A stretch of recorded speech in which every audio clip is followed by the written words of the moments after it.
Okay, here we are live, everything should be working okay, apart from the sound in Genshin Impact, which is always extremely low. Okay, hold on a moment, monitoring things from my laptop, but the volume there was a little bit loud. How are we going, Yamiko? The sound seems okay for me. I may consider lowering sound effects a tiny bit, maybe? Just a tiny bit. Audio... It's actually pretty okay. Let's do this for safety. Because the only thing that every now and then ends up being too loud when I play Genshin Impact or on Kaista Rail are the sound effects. Music I should put it like 12 because it's so quiet. Let me bump up the music a tiny bit. But usually the problem is not just the volume. It's the fact that sometimes music completely goes away. Can I even hear it? Hold on a moment. Let me monitor from my laptop.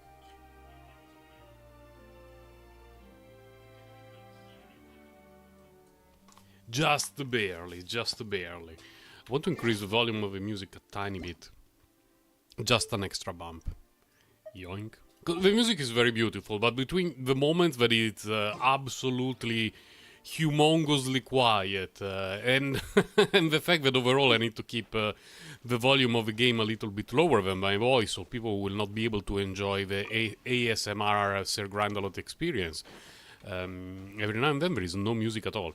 And the plan today is to try to get as much prep done for Furina as possible. I'm already at a decent stage of my prep.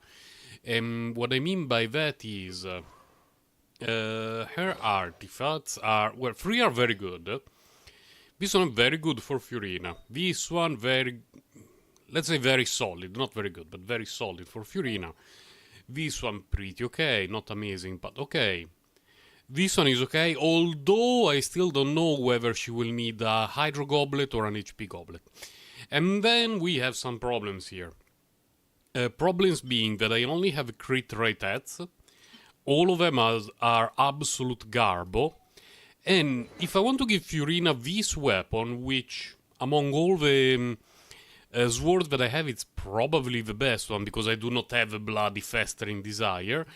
What happens to my Furina is that she will be at 97 crit rate plus her ascension stats, which I think is going to be an extra 18 or something like that, so she will be above 120% crit rate, especially once the weapon starts to build the stacks, which is not particularly good.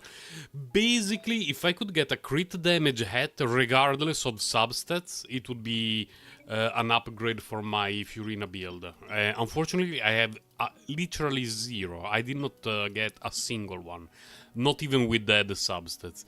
So I'm hoping during the next few days to be able to at least get a crit damage hat regardless of substats. And then in the future we will worry about substats. Otherwise, what may happen on day one is that instead of giving Furina these, I will have to give her these, which is still okay.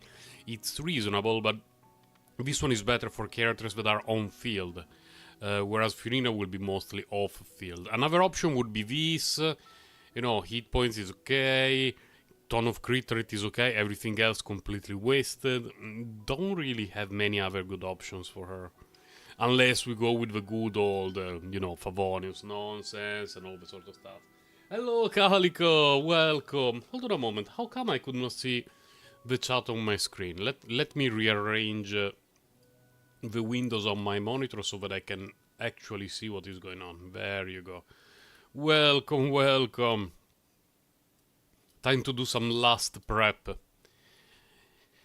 And speaking of last prep, I believe that the domain for this weapon is open today. Yes. Wait, what? The Fontaine weapon, the materials are here? Really? I was not expecting that. I didn't farm any materials for this weapon, I just had them left over for ages. Just now I found out that it's this stuff. Okay, I guess. How are you today, Calico? Fine. I have 1, 2, 3, 0. Meaning that I already have one of these, I need an extra 3. Let's go one by one. Wait, which one is this? The one with the hydro garbage? Yes, okay, then we should be good like this. You still need to explore Fontaine. I'm a bit lagging behind as well with the Fontaine exploration. My... like, for... Where is it? For Sumero, I got 100% everywhere. Fontaine... still have a bunch of stuff to unlock. There is a huge quest there that goes underground. I didn't do it. I still have to finish this. The thing that annoys me the most is the amount of primogems that I'm missing. I don't need them right now because, I mean, this is way more than enough to get Furina at Eidolon 0 even if I lose the first 50-50.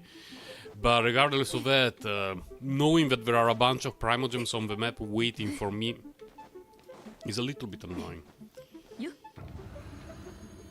You will finish Elden Ring this week. Nice.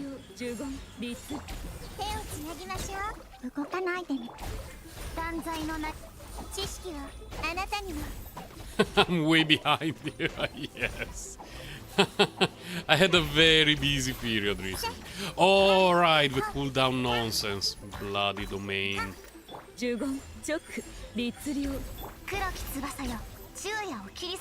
go. I'm really behind because I had to prioritize some things over others, and so I decided that what I was going to postpone was the exploration in Genshin Impact, because that one is always there. It's like permanent content. Oh, that's very nice actually. That's very, very nice. Are we done? Is there a chance that we're done already? Let me think. We need to do a little bit of math. If Mona can trigger on the very first craft, we will be able to craft Chublu. With the Chublu, we will go at 10. Which means we can craft 3 purple and change. If we can craft 3 purple, and I believe I already have 3... Oof. If we high roll it like crazy, we're already done. We need to high roll it like crazy. which is not very likely, but there is a chance. It's like, off the top of my head, I would say 0.5%. Wait, no, it would be 10% for one crit, 1% for double crit, then it's 25% for Mona, meaning that it's a 0.25% chance. Let's hashtag believe, I guess. It's the best we can do. So here we want Mona generating an extra piece. Okay, that's already a problem. Then here we want Albedo. Let's see how many extras we get. Okay, well, never mind then. I have one, I can craft two. This will be a very nice 10% for triggering though. Please, Albedo. You lazy pieces of garbage. What's going on today? Come on. Not a single trigger. You waste my raising like that on a Monday morning. I didn't mean to summon Ozu here, but... that went well. Yeah, extremely well. And I need to rearrange the team. I absolutely hate this team arrangement. Here... here... Okay. Traditionally, I always have Nahida on 1, Yannick on 2, 3 and 4, doesn't matter. For some reason... At some point in time, I had a team where Nahida was not on spot number 1, and I've been bamboozling myself for months for that. Because of course, every day that I log in Genshin Impact, I'm too lazy to rearrange things in the correct order. At least my mental correct order.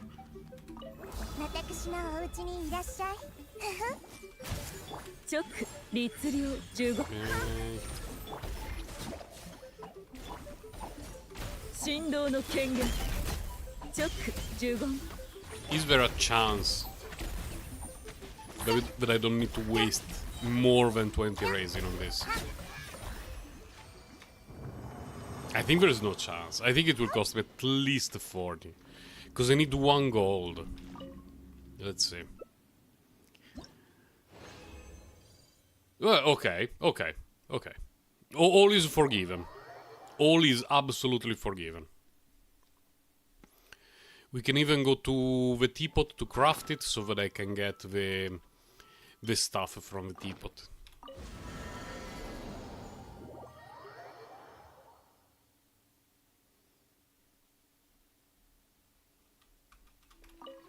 Hello, Tabby.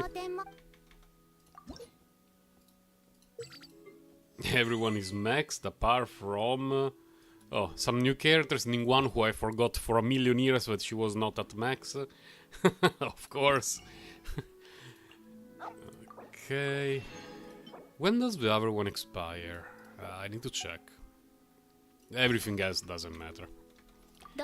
Bye, Tabby. Don't worry. Then, that weapon is here. Enhance, ascend... And the weapon for Furina is, for the most part, done as long as we can get the headpiece. No guess. That was, by the way, definitely not what I wanted to click. Fontaine, we want to go here.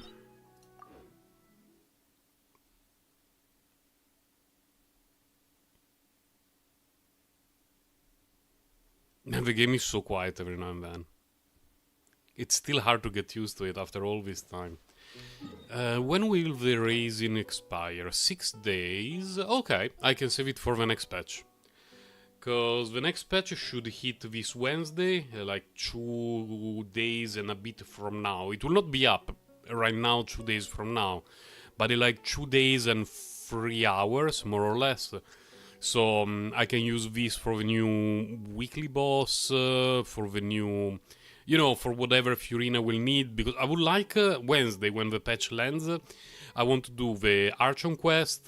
And if it's already possible to unlock everything, I want to get the materials to ascend Furina. So that first, during the stream, when I pull for her, we can actually focus on her gameplay. But we shall see, we shall see. I should have the time Wednesday to do it. fine. This team is okay.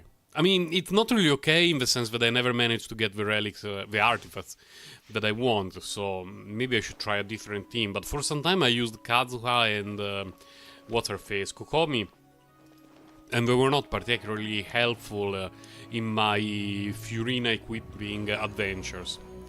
Let's see if today we can get anything nice. As I said earlier, literally anything. Like any crit damage hat from, you know, the correct set would be an improvement. Even with the substats.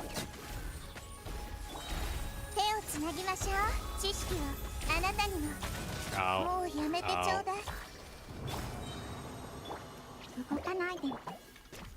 Imagine dodging. Dodging sounds kinda cringe. Why try harding when you can just tank and heal up? Well, okay. Okay.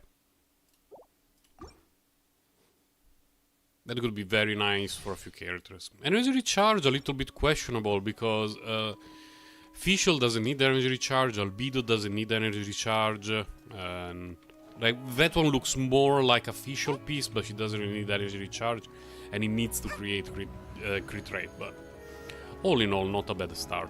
At least we got a usable piece, if it rolls decently. Ow.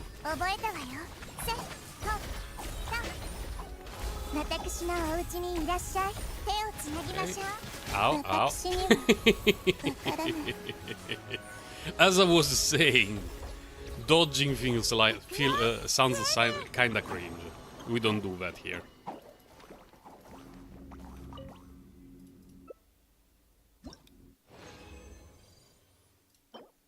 Bleep. Bleep. There's a lot of bleep in this domain for me on a daily basis. It's still a bit early for me to start saving up the 5-star artifacts to dump in the strong box for this set, because we are on patch 4.1, and this set, these two sets will not be added to the strong box probably until we reach Natlan. So let's not worry about it too much right now. I'm trying to switch, by the way. Okay. Sometimes it's slow, but sometimes I click buttons and the game is like, nope, you cannot do that. And that was a case of, nope, you cannot do that.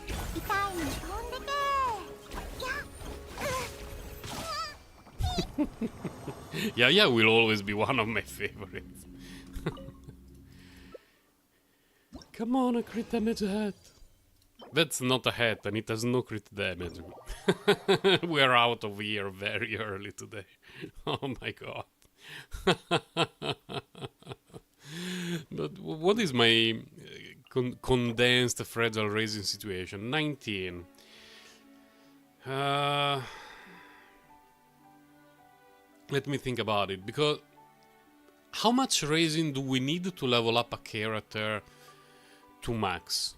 I mean, for all the ascensions, I mean. It's... let me check. Can we see it from here? Yes. It's... well, 40... 160... oh my god, it's a lot. Oh my god, it's really a lot. 12 fragile, I think. Yeah, I think so. Because assuming they all of them low roll, it's 40... Well, it's 1, 2, 3, 7, 13, 23. We need to kill the boss 23 times to get 46 components. 23... Wait a moment, let me whip out the calculator. 23 times killing the boss, multiply 40 is 920. Raising required. We divide it by 60. We need 15 and change, so 16 fragiles, just forget. Hello, Polky Stalker and Kawaii Potato. Is this the first time that I call you Polski Stalker and non-Polski Star at the beginning of a stream? It's possible. It's the end of an era. Which, I mean, it's good. It's a good thing. So I guess we could actually do a few extra runs. Because with 19 of these, plus there is the new Battle Pass, we can definitely do a few more artifacts runs now.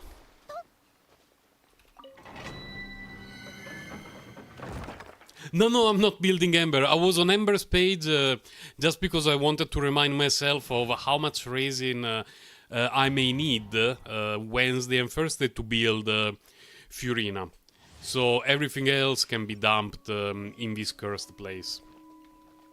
My Ember is already kinda built. Kinda. Where is Ember? Like, she's level 80, talents are a little bit low, but she's kinda built. You're heading home now. Stay safe, Kawaii Potato. Stay safe.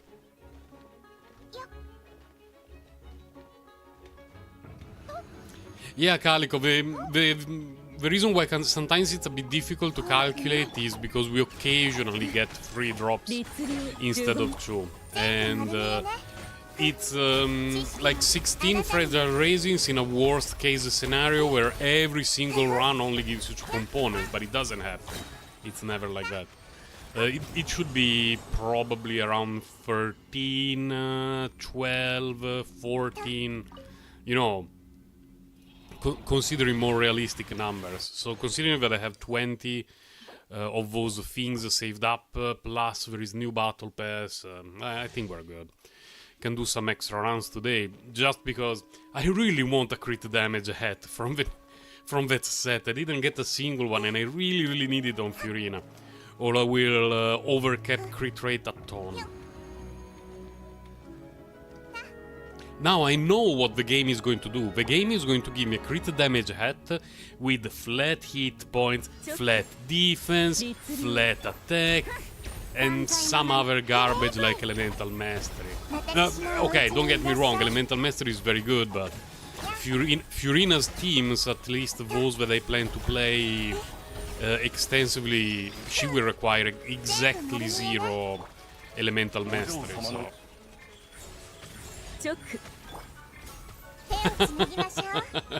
It's always like that, Polski Stalker, it's always like that. I remember the last Hydro character that I built to max level was Barbara, and I had a leftover of this. Then luckily there was another character that I got that needed the same materials, and so I was like, oh, thank God. But having a leftover was so annoying. Look at these pieces of garbage. Cannot believe I didn't get a single one. And a thing that I noticed yesterday while I was doing a little bit of cleanup is I have a ton of these and never use them. So today I think I will open all this garbage, see if there is anything useful, and then we have a quick trip through the Strombox.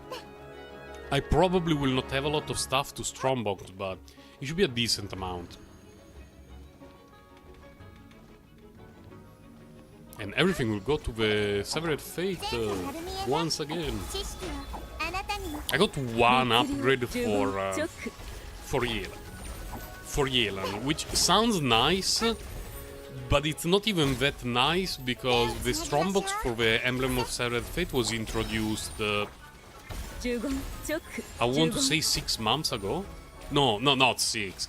3 months ago.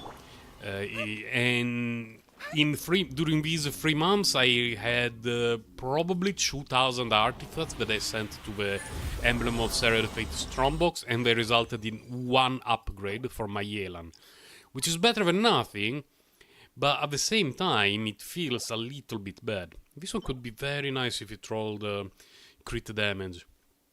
Very nice for Noel. But it has to roll crit damage, and it has to roll 1,000,000 times in crit damage. I still don't have a good set for Noel. So, when Furina is released and I decide to play a Noel team, Noel will still be on for Gladiator. For quite some time. Quite some time. 律令私のお家にいらっ夜の源全部丸見えね let's see official. Please official, you know what I want. Let's go from my meta strat. You go from the back of the tree, and you look away from the tree, and you get your relics / artifacts. Well, it worked. It worked. You see, I told you. That's the secret strat that Mihoyo doesn't want you to know about.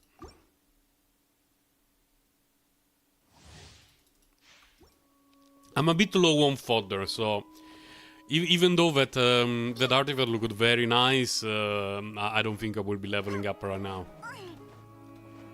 I'm really low on fodder. チョック呪言律令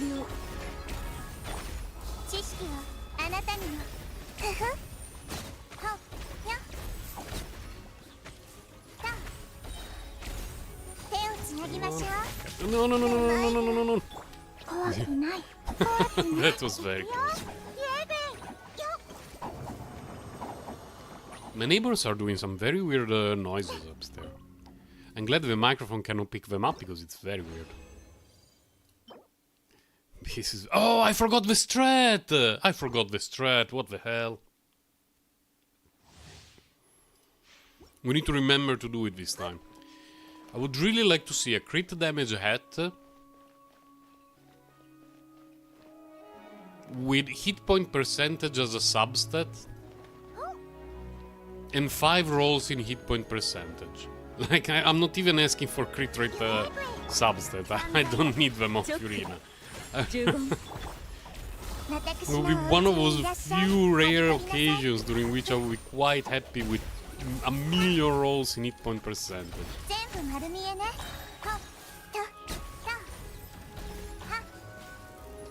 Okay, so we go with official. Back of the tree. Look away from the tree. And we get piece of garbage. Fine. Can do another refresher Runi, I believe. 19, yeah, easily. Very easily. Actually, let's do a couple more. And then we stop. We are at 17. I'm 100% sure that the day Furina releases, I will be able to have her at max level and do, you know, the weekly run, the weekly boss run. You should release on day 1. What am I doing? The new weekly boss. You should release on day 1 of the patch. I think. I hope.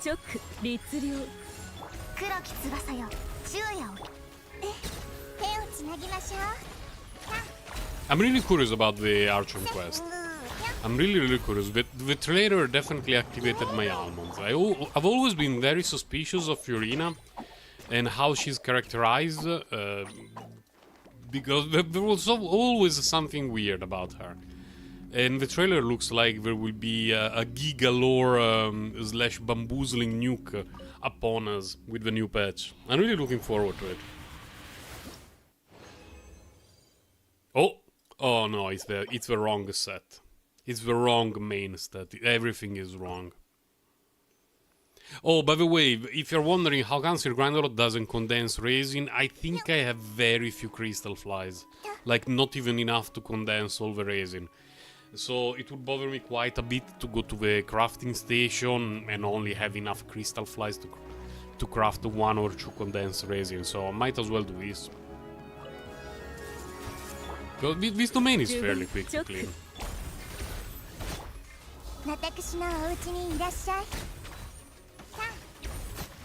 Yeah, we need a redemption arc for her. Because so far she has been looking very... I wouldn't say dumb, but... she doesn't feel like an Archon in terms of behavior and characterization, but let's see what happens. The most important thing is that she's going to be part of my Chi-Chi team very, very soon. I know everyone is looking forward to her for that reason. Yeah, basically every other day I do a trip here to collect as many as possible around the winery because it's very easy. Then I go here because it's easy to collect 5 or 6 just around this. But I stopped doing, you know, the Giga Meta spot, which is here just because of the gliding required. And so when I'm a bit short on time, for me it's just the winery tour, sometimes the Geo Island, and that's it. Hello, Mr. Kappa Kappa Psy. Yeah, they've been doing it with every Archon so far. That they release the Archon, but what the Archon needs is locked behind a time wall. And so your talents will be very low on day 1, and we may be lucky to just be able to ascend her to max level. But so far we have been able to, every time.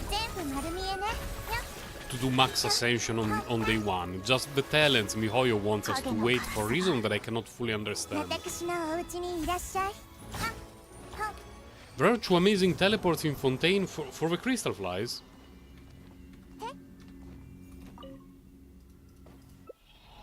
My Fontaine geography meta is very poor. One west of the court on Fontaine and the other underground near Melusine village. Underground I still need to explore it properly.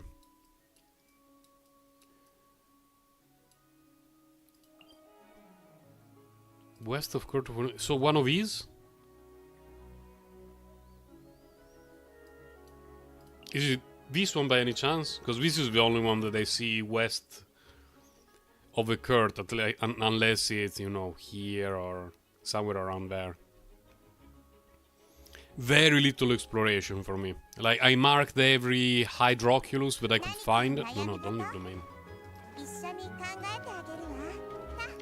It's that one. Oh, okay, so I think when I'm done here I will go to have a look.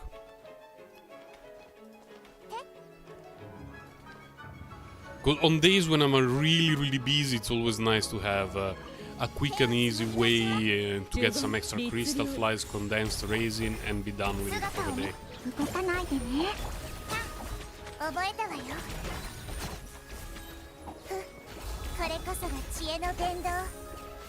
Oh, the crystal flies at the teleport. Cool. Like the... what is it? I think the wine... the winery has a true right at the teleport. The thing that annoys me is that very often I misclick. And so I collect 1 crystal fly and then I interact with the statue of the 7 and I just want to close the game. You're super hyped for Nadia. Her design is glorious. She's really gorgeous. For now, my plan is get Furina and then save for Cloud Retainer. Because Mommy Retainer has always been one of my favorites, lore-wise. At least in the human form. We only have very faint rumors about her kit. We will have to wait and see. I hope it will not be absolute hot garbage. Because I care about the kit. Even though I'm at a point of investment in my characters in Genshin Impact, but the kit of new characters that are released is almost irrelevant for me. I just go for collection purposes. But I would still like Cloud Retainer to have, you know, a kit that I find interesting and that I can play around a bit.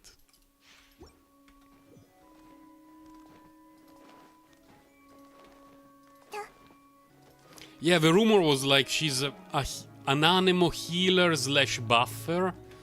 And there is going to be a new Anemo set released that increases damage similarly to Yunjin, so it's like a flat damage increase rather than a percentage or whatever.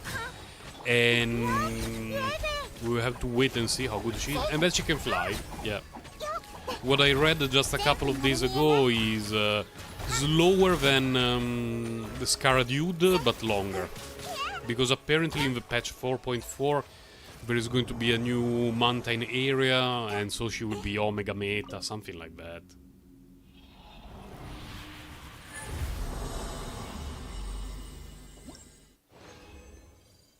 You need a pyro damage dealer. Nice. Pyro damage dealers are very convenient every now and then.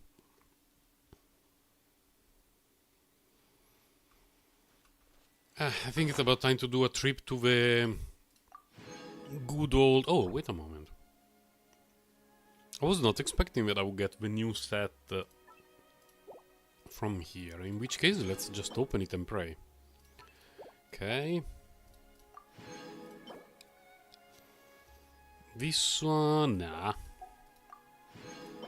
This one, nah. Oh! Crit damage, let's go! After all this time! Oh, after what feels like 5 years, I got one, and it was from one of those bloody pieces that I had there for I don't even know how long. Because I always forget to open the chests. We did it.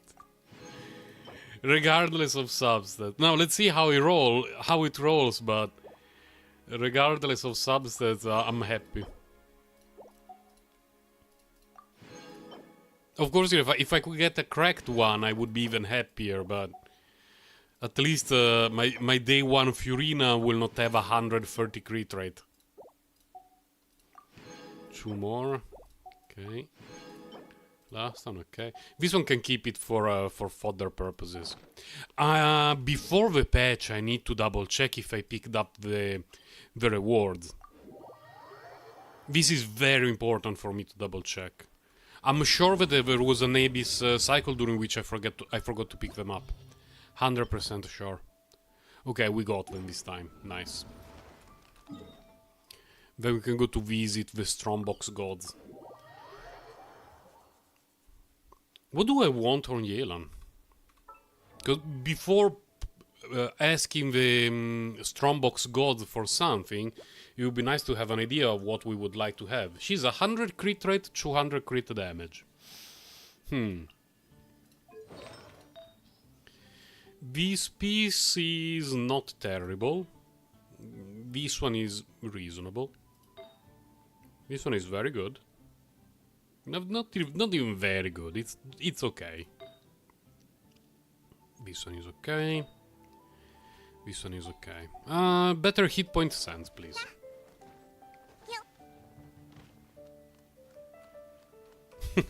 Yes, the Georegion elemental split is very, very questionable, considering that it's the Georegion.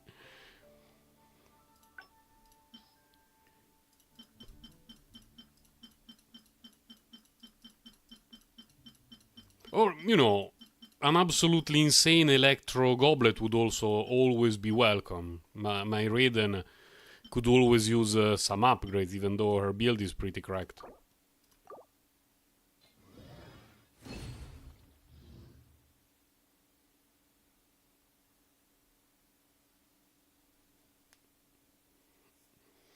You're still missing a crit damage circlet. Oh no. Yeah, it was the same for me until a few minutes ago. The RNG for me in the new artifact domain has been extremely odd. Extremely odd.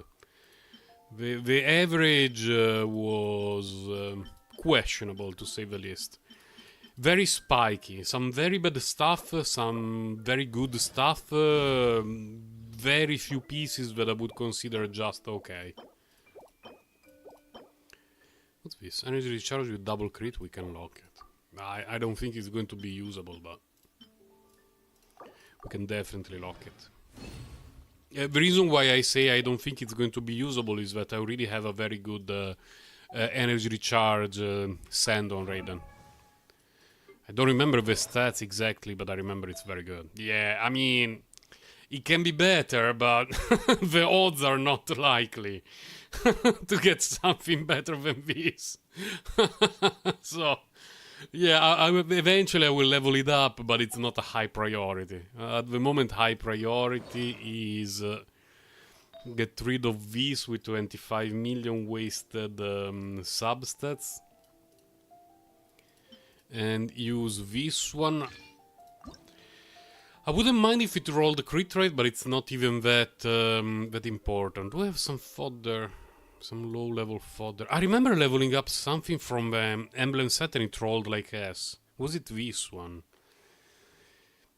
This one I want to finish leveling it up because there are some times that the optimizer really likes attack percentage on my Raiden. And it may do some magic. This one we can trash it easily. This one we can easily trash it. We can easily trash it. This one is Garbo. This one is Garbo.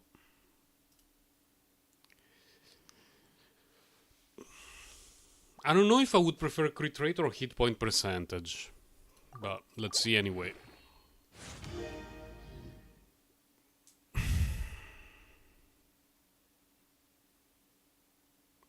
I don't even know what to say. Like, what? uh.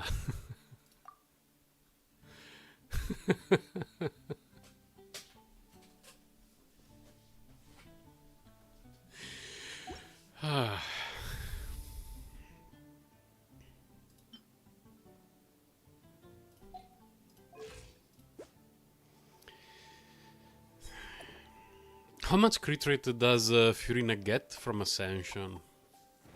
I believe it was like 17, 18. Hello Nikita, it's going very questionably. Very, very questionably. I just leveled up a thing that my fingers are getting close to the Alt F4 keys. I think we're sticking to something else. Very likely we will be doing this followed by this on day one. This looks better.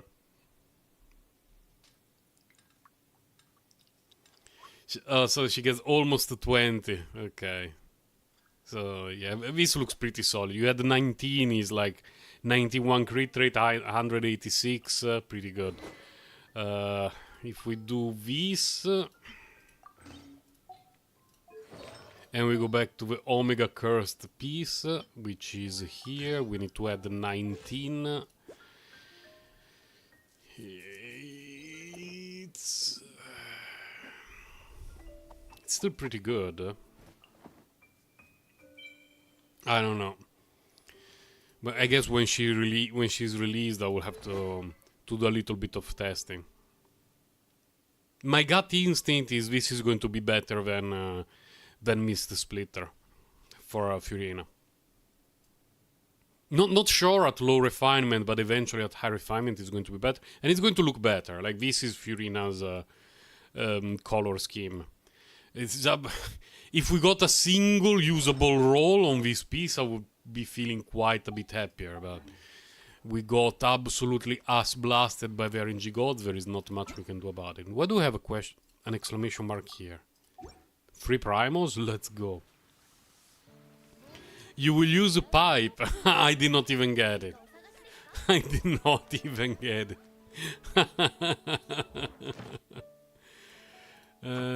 Well, commissions I will do them later when I'm working. Wink, wink, employer, don't worry about it. What's this? Oh, just telling me this. Okay, no worries. I think we're pretty much done here. Because there are no events. I did the... Do I need... Okay, I got all the primogems here. Okay, that one is okay, that one is okay. I could try HP circle with high crit damage. Do I have an HP circle though? Press F to doubt. Nope, nope, nope. Nope, nope, nope, nope, nope, nope. I do not have a single HP circlet with any stat. I'm keeping all the circlets that I get, by the way, but no, that's not been very kind to me. I got a lot of good favors, a lot of good OVs, some stuff here, and I leveled up, you know, HP Hydro, and they ended up being absolute S, meaning that I cannot even rely on an on-set goblet.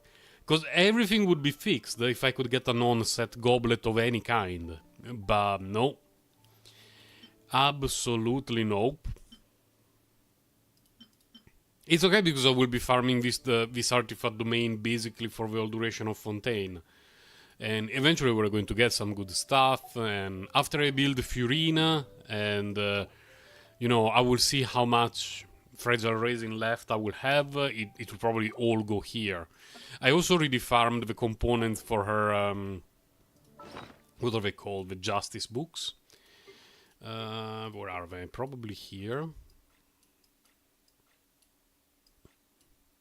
They should be these, right? Yeah. I really have a ton of books of justice, and considering that at the beginning we are stuck in our progression due to the weekly boss, there is not even any need to farm any further. Goblets are your biggest enemy. What do I even have on Noelle? I don't remember my Noelle's goblet. I think I got an upgrade for her some time ago. Right? Yeah, I remember I finally got an upgraded goblet for her. Yeah, I'm playing on Kai in a few minutes, like probably in 1 minute, because I'm done with all the farming in Genshin Impact for today. Commissions, I will do them later. Daily activities are pretty much done. Let's see. Yoink. Magic trick! But we need to arrange the volume properly. I think that at 3 on Kai Star Layer should be okay. Because on average it's a bit louder. Is the double event still going? Huh. I thought it was over. I didn't notice it. If it's still going, I will definitely farm a few more books, because eventually I will need them. No, I'm not going for Constellations. I will stop at Constellation 0. The only case in which I may consider going for Constellations is if I get her Constellation 0 almost instantly. Then I will have to think about it a little bit.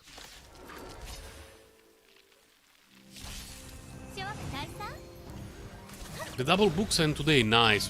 Thank you for letting me know. I will definitely do a few runs later.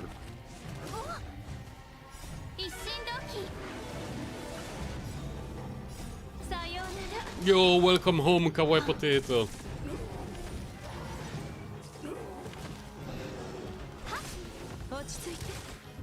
I really wish that in Genshin Impact we got the double artifact drops like in Orchestra Rail.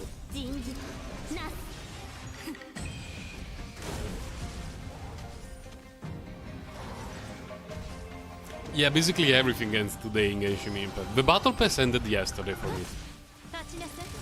But you know, time zone differences.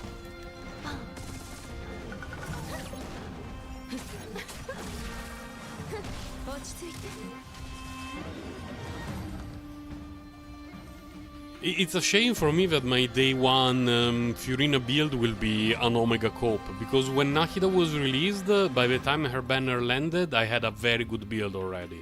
Like, very, very good. So it's a bit annoying that here, I mean not here, but for Furina the build will be extremely mid.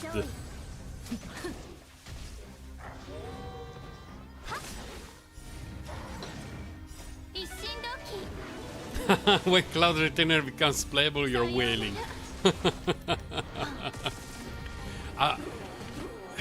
There is part of my heart that... she's a fan. For Shenhe, she's a family, and Shenhe will always be one of my favorites. So depending on how Cloud Returner's kids end up being, she may be my first wailing time in Genshin Impact in a long time. Genshin is more crash grabby than on Star Rail. It's slower to do anything as well. Well, the monetization is the same. On Star Rail has a lot more quality of life improvements over Genshin Impact, and they're more generous for the reward that we get, and the weapon banner. I mean, the Lightcon banner is a lot better, but I don't see a huge difference between the two. I always lock pieces with speed because... What do you mean? I'm already at the cap? Really? We're done? How come? I cannot even do a third run? What? Well, let's go to the simulated universe. Nahida and Kafka would be disgusting.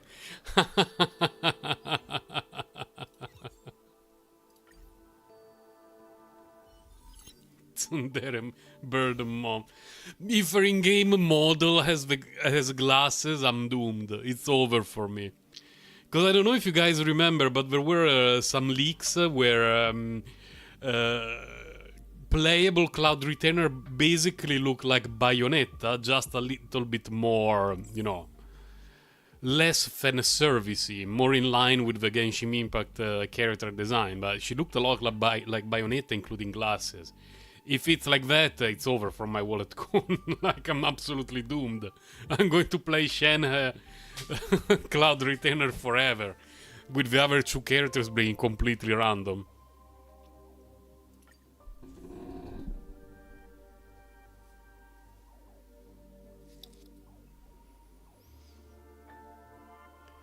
The Dear Adepta. Oh yeah, that's also a possibility in the future.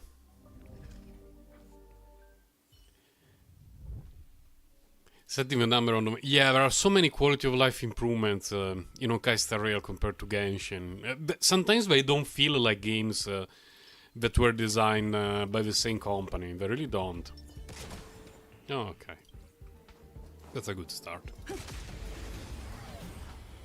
Yeah, Mountain Shaper.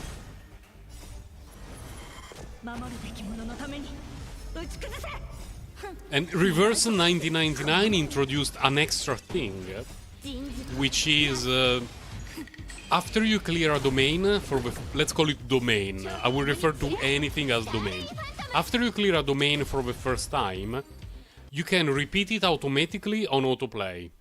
It's at a hugely increased speed, and you can tell the game how many times you want to repeat it for everything.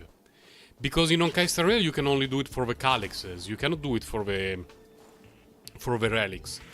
While in Reverse 1999 you can do it for anything. You can tell him, I want to repeat it 4 times. You repeat it 4 times, but you don't see it 4 times. You only do it once, and you get the reward for 4 times clears. But quality of life, it's such a... Sometimes Genshin Impact feels like an abusive ex, in terms of things that we have been missing out.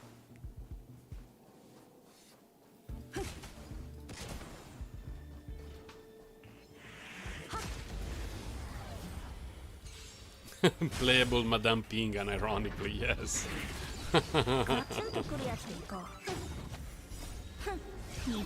I wonder if people who say that are trolling, or there is an insider who knows that eventually we're going to get a playable Madame Ping in a younger form. I don't know. That's not what I clicked. What the hell?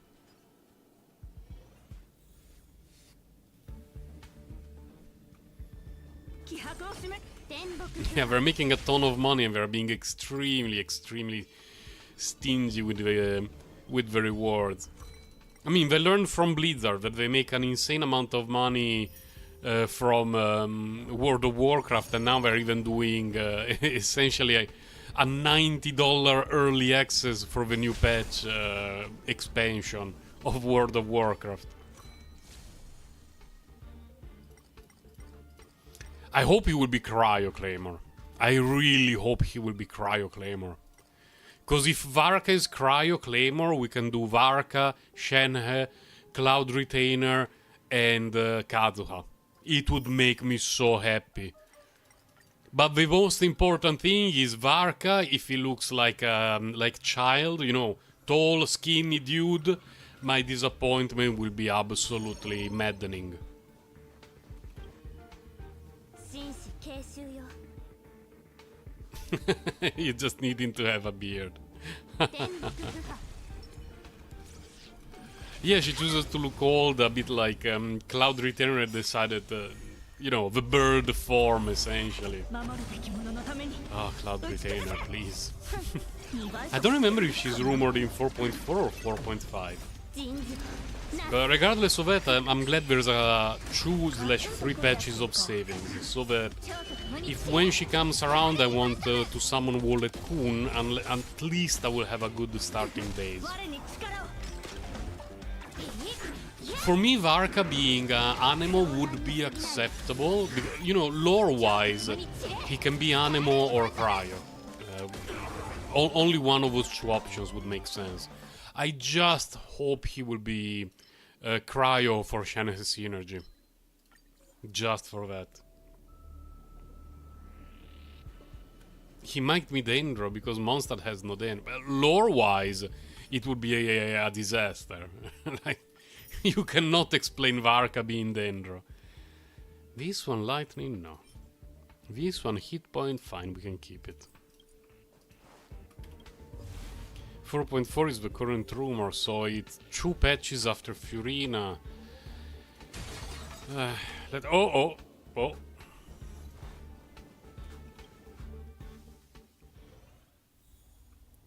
Trying to line up with Lantern. Oh, yeah, that would make sense. Yeah. Remember, we have been blue-balled by Cloud Retainer during the previous Lantern Festival, because basically the end of the Lantern Festival there was a Shenhe on the staircase and who wanted to build a lantern, and Cloud Retainer was like, we are going to build the biggest, baddest lantern in the whole of Tevat. And that was the end. They didn't show any progression of that thing. So I'm hoping next year during the Lantern Festival we're going to get Cloud Retainer and Shenhe building a Giga Lantern that only Shenhe is strong enough to carry. His ward made that big tree. He needs to be a Claymore character, please, for the love of God, Mihoyo. He needs to be a Claymore character. Can you imagine Varka being the first buff dude with a beard, a mustache, maybe like an eye patch, and scars of battle in his face, and then he has a tiny bow and he does pew pew pew, pew pew pew. Or a tiny sword. Oh no, it has to be a Claymore that looks like the one from Berserk. It has to be something like that. With the free-to-play best in slot being the debate club. Twinkifies all their characters. Yeah, it's a bit unfortunately that guys in Genshin Impact are all tall, skinny dude. Excessively skinny dude. There's been some improvement after Al-Haytham, but still... Garp Bodhimon. Your savings are non-existent for the next few patches. We have... Well, what do we have? We have Furina, then we have Navia. Who is in 4.3? I forgot. Is 4.3 Clorinda? Help me remember, guys. I really don't remember the leaks for 4.3.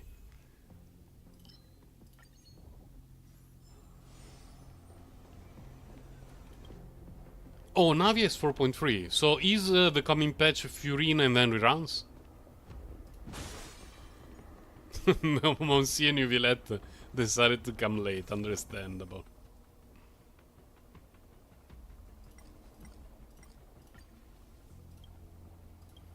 Let's get fragments.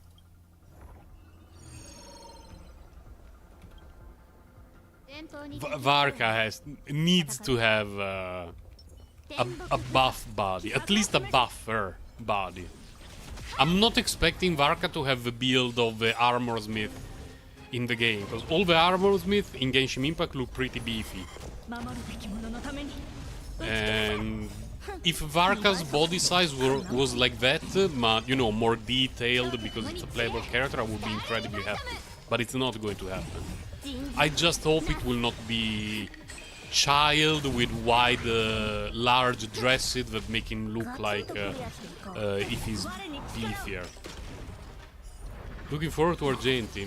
Argenti looks interesting, but my savings will go to Huo.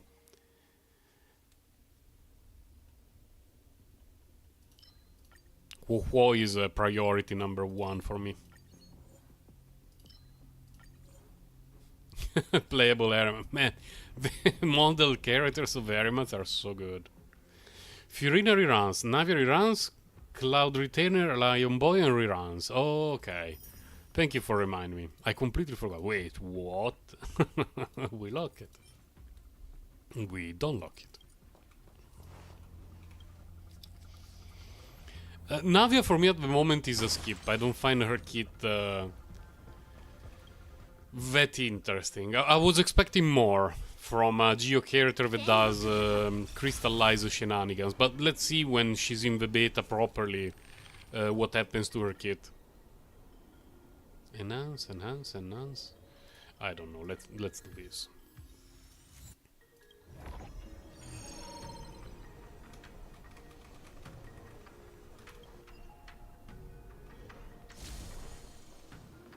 Give me cash. Just give me flat cash.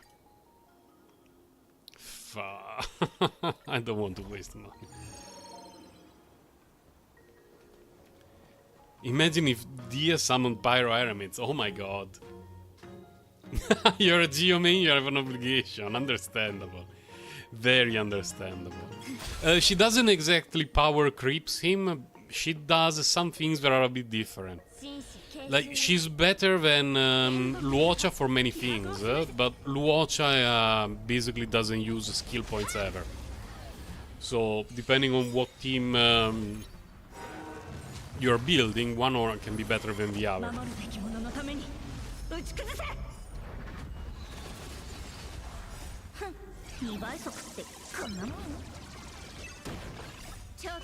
Oh, right, it's albedo time. Yeah, I remember that you wanted to get albedo. Yeah. Wait a moment, what happened to the deer? What happened to the first phase of the deer? Oh, I got insta-gibbed by Zilio on autoplay while I was looking at the chat.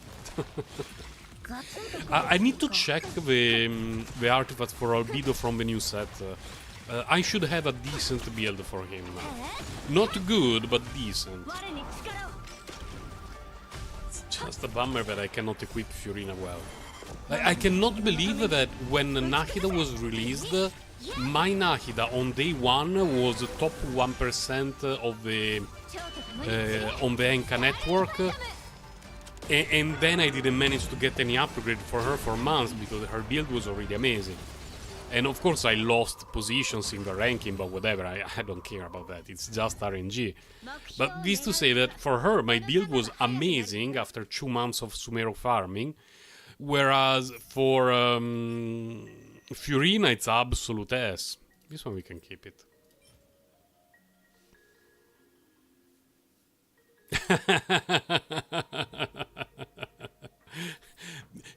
Noel has always power crapped Itto. Always. It's just that now it will be even easier to notice. Someone shared a very funny picture yesterday on Reddit. Let me see if I can find it. Give me a moment.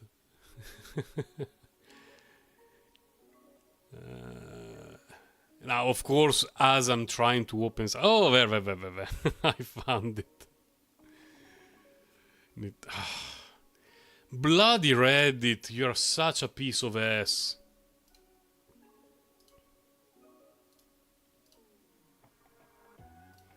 Okay, I found it. Let me put it on screen. Here. Here. Here. There. this. This is the truth. The one and only truth. Since day one of Genshin Impact.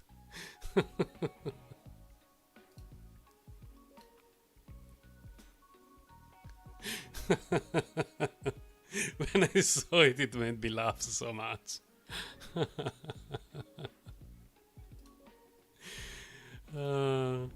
Let's get our rewards. Husk didn't give me Noel set. Yeah, I didn't get anything from the Husk. Absolutely anything worthy of being used for Noel. I'm hoping eventually to get a good set for her from the new domain.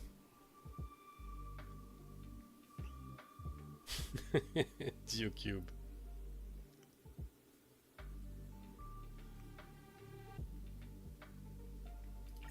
If you had money... Yeah, Albedo's C2 is nice. I don't like the design of Albedo's C2.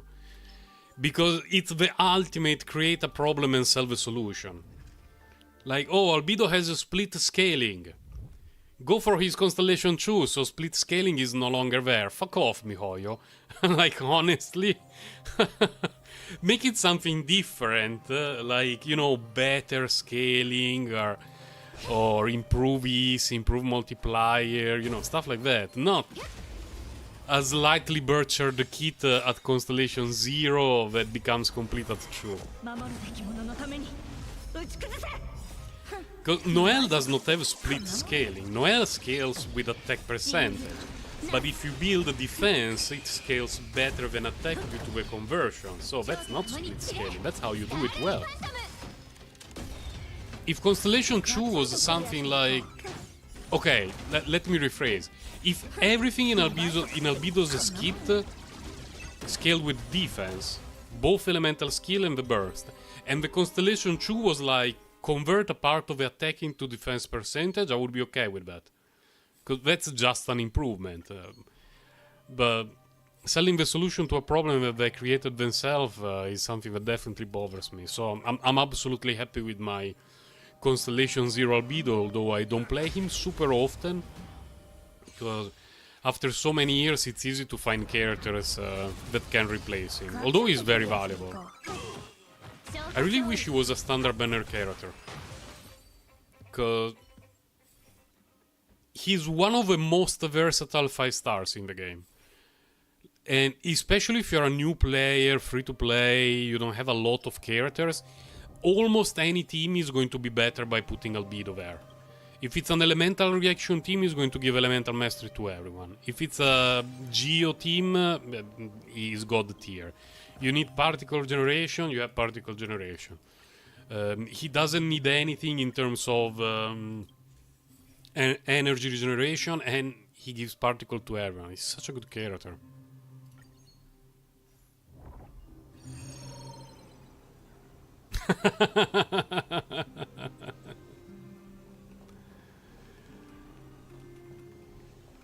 Yeah, I'm not sure about the Worcestershire Souls guy issues. I just know that I got some Primogens and I was happy for that.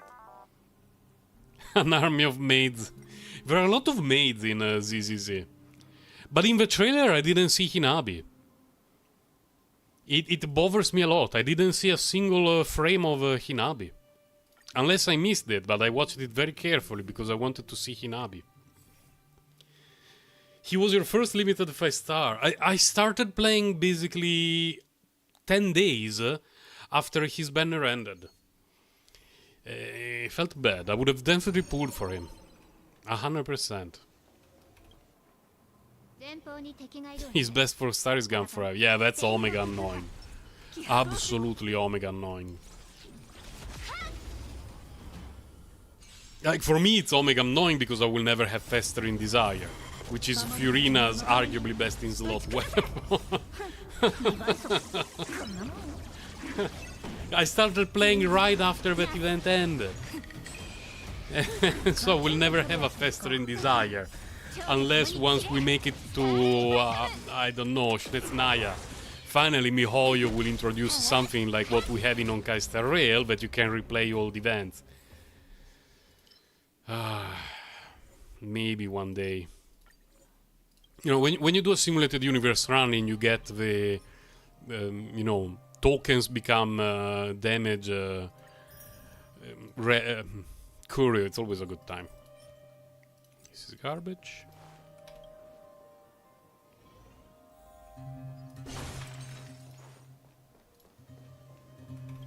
Yeah, I'm not sure why they don't want to introduce the same thing. Because everyone always assumed that it was to create more fear of missing out for the event rewards. Like, oh, you really need to do this event, otherwise you're going to miss out. And people assume that it was always like that. Then they release a new game that has a very similar reward system, but you can replay the events. But what the fuck?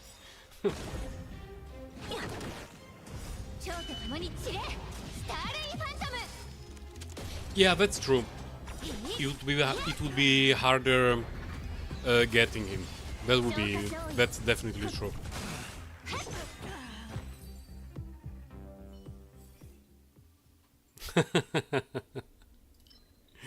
You need to get Navi as a Geo main.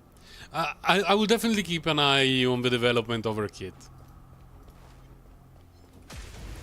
My fear is that I will find her kit interesting, try to pull for her, and then after using a single time the fact that I need to have her on field, pick up the crystallized stuff, switch to other characters, generate more crystallized shards, go back to Navia, pick up crystallized shards. I will go back to just play Yaimiko. Epic shit.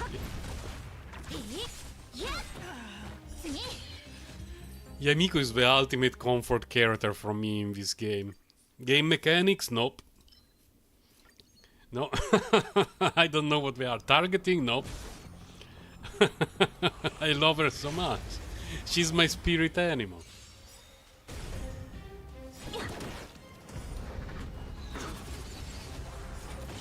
But let's see what happens to Navia's kit. If she doesn't require too much tryharding with all the crystallized thingies, I may still consider getting her, but need to save for Bird Retainer.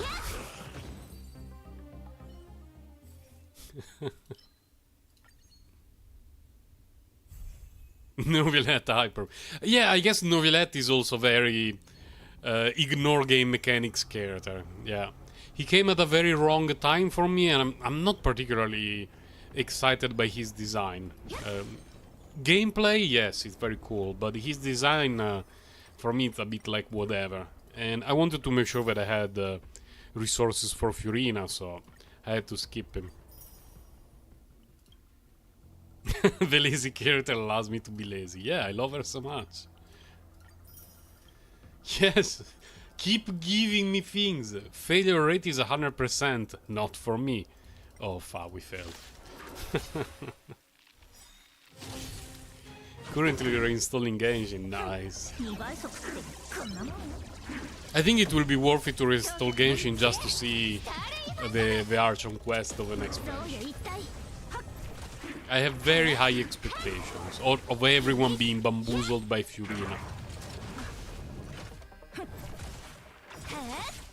Because everyone has been dunking on her for basically 2 patches. Like, come on, give her a break.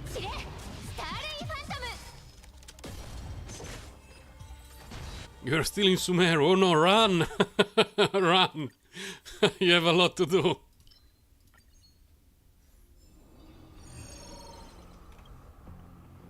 But the cool thing about Fontaine is I have not found many hard roadblocks.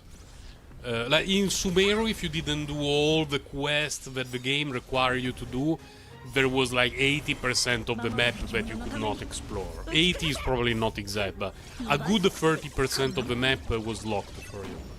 In Fontaine, I've done very little permanent content in terms of quests. I explored a lot of the map, really, really a lot.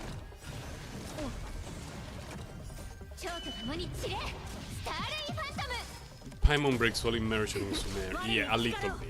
Yeah, I mean, she does that all the time, but in Sumeru especially, you have to go through the Aranara quest, which takes roughly 25 hours, more or less, and in addition to... And like those 25 hours, half of it is just Paimon talking with the Aranara people in a language where we don't really understand. It's not ideal.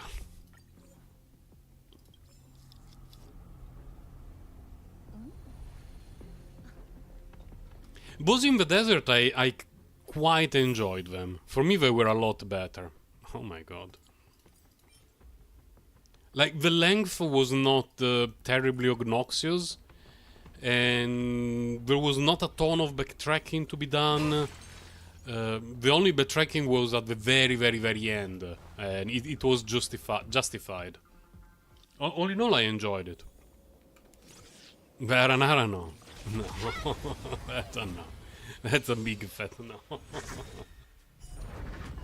Every now and then I read a leak that Veranara will be back. I'm like, oh fuck.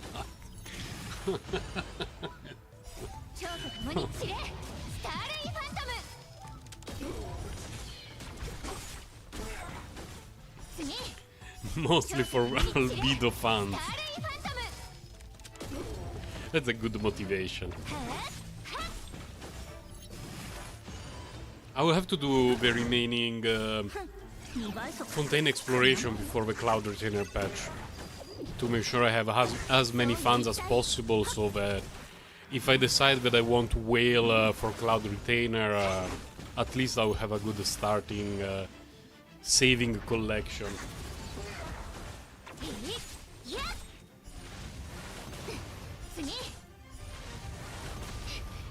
The last area in the desert? Oh, the one right before Fontaine. That one I liked it a lot as well. Yeah, very beautiful. It's the one with the oasis, right? Where like it's mostly desert, and then you find this central hub with some very beautiful trees and a lot of chests and puzzles. That area I liked it a lot. There was a lot to do, but it was fairly self-contained, and it made me happy. Yeah, Albedo is great. Very interesting backstory. He's another character that I'm curious to see where his future will lead to. Discard a random 3-star blessing and obtain 2. Do I have any must-have a 3-star blessing? Not 3. Well, I have 2 that I don't want to discard, 2 that are pretty much S. Basically, it's a 50-50. We discard something that I didn't want to discard. Okay. Fine. Fine.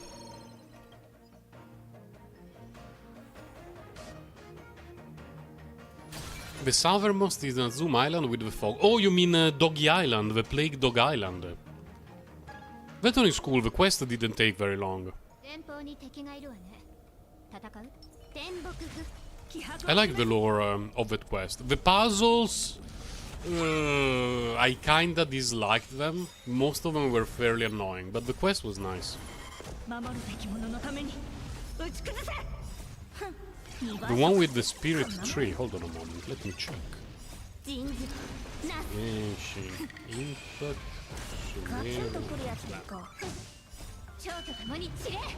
I may be bamboozling myself.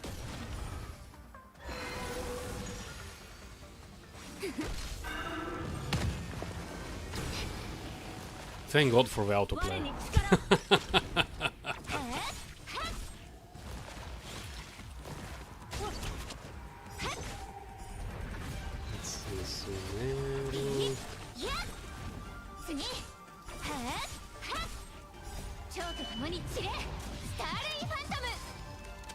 Oh no, I was talking about the one with the spirit tree. Yeah. It was great. I really enjoyed let's put. Let me put things in words properly. I liked the above-ground exploration of the desert in Sumeru a lot. Underground, it can die in a fire. But above ground, I enjoyed it a lot.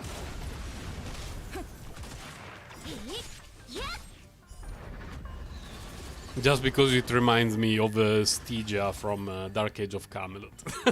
Every time that a game reminds me of Dark Age of Camelot in any way, shape, or form, my brain starts to release happy chemicals and tells me, yep, this game is good. It has something in common with with Dark Age of Camelot. It's a good game. I didn't get a lot of stuff today in the simulated universe, but whatever. At least we generated enough energy to do another Cavern of Corrosion run. Oh wait, the rewards. Give me the rewards. Because eventually one of these days we're getting a 5-star from the standard banner on stream. I never got one on a stream. Please. Nope.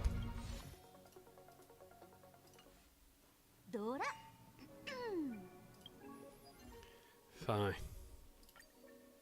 Caverns of Corrosion.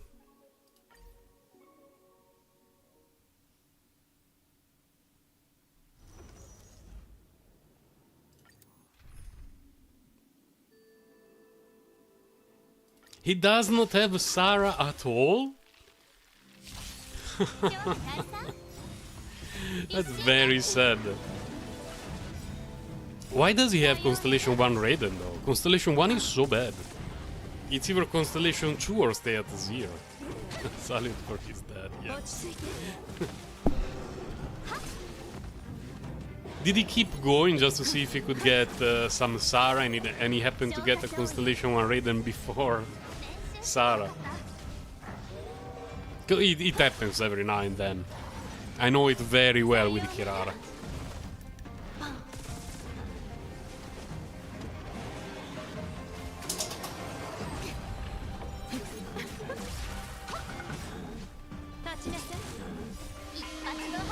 For people who don't know, when Kirara was released, it was during a Yaemiko rerun.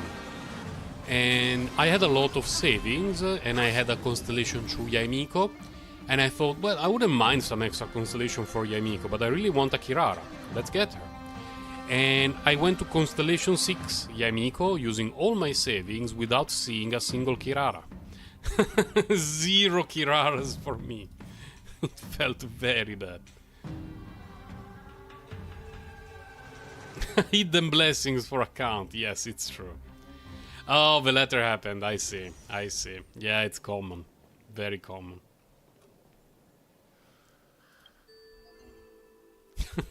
So, Polsky, this means that when Raiden gets another run, he's going to get his Constellation 2 in the first, like, 10 pool without a Sarah.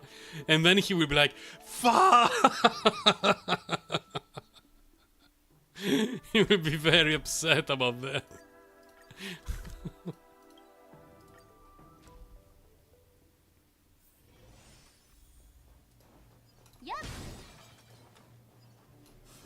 Oh wait, I'm not with Raiden.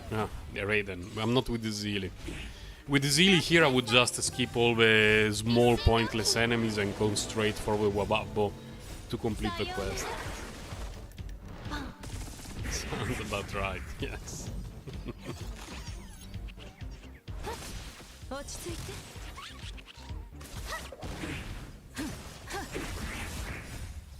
I really don't know what to do if it will happen that I get an early Furina. Whether to try to get her first Constellation, which is pretty good, or just save for Bird Mommy. I guess I will decide the coming Thursday. Definitely not the weapon. The weapon is not an option. With the Donut of Doom.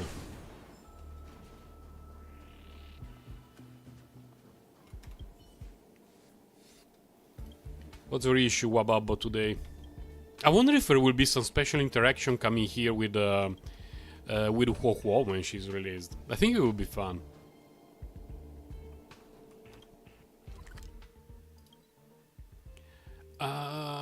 Wait, to go there, do I go from here? Hopefully.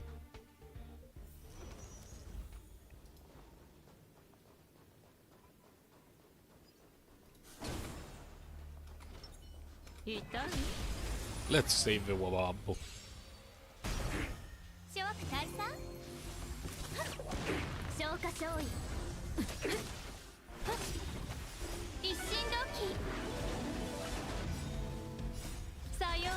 Yeah, the early kit was that she would be an on-field driver, I mean, an on-field DPS at Constellation 2. Then they decided to change, make this very, very little change of moving it to Constellation 6. So that will be a little bit excessive for most people. I don't really care about having her on field doing things, so for I would be happy with Constellation 1 because it's a nice boost, but Constellation 0 would be absolutely fine. Because the problem is I'm on a 50-50. So what could happen is I go to soft pity, I lose the 50-50 and I get something like D, yeah, that would be a fate worse than death. And then I need to go to soft pity again to get Furina at Constellation 0, and then we need to start to save for Cloud Mummy starting from 0, which would be a little bit problematic. Do I have... Well, I do not really want to recycle relics today. I mean, I can recycle, but I don't want to craft them today because, in theory, if MiHoYo follows the same path, the new relics will be craftable from the first day of the patch. Meaning that it's better to save, it's better to save this stuff so that on the first day of the patch, oh my god, did I recycle all the fodder? I think so, yes. It should be the same, I don't know.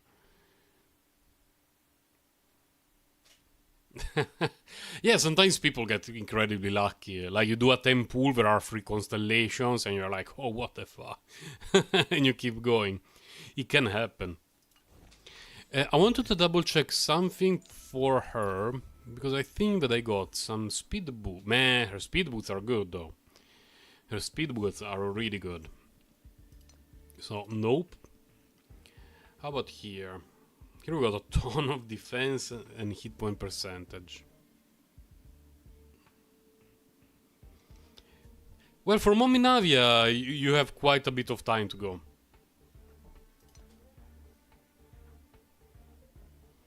Man, this piece is so bad for her.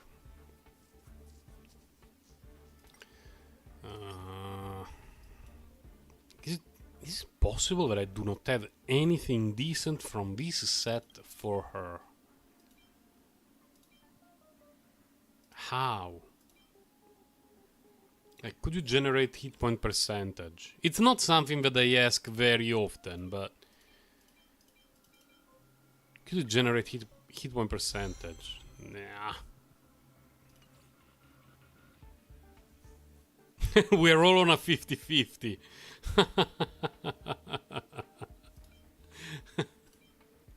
We will all need to hashtag believe come the next patch.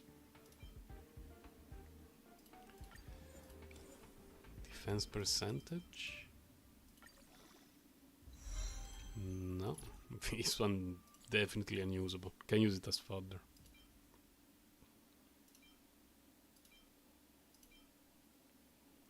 Okay. This one slightly activates my almonds. Let's hope Daddy John Lee blesses the pools. This one definitely activates my almonds. I must have some bad stuff here and there. This one is awful.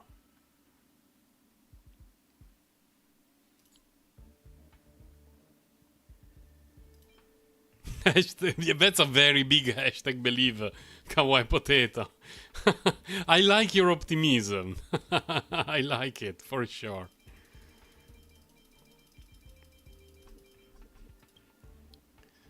Come on. Like, I don't even care about the last stat. But I want to see something like more than 10% hit points and around 10% defense. Come on. Come on. We did not get a single roll in hit point percentage, and we did not get a single roll in defense percentage. Not a single one.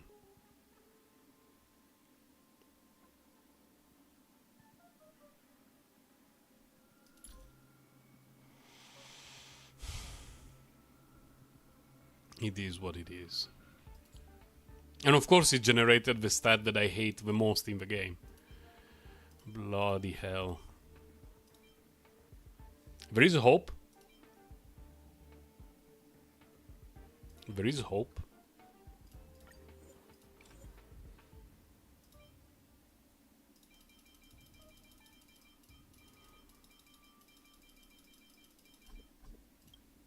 Please. Don't generate a break effect for the love of God. That's the first step.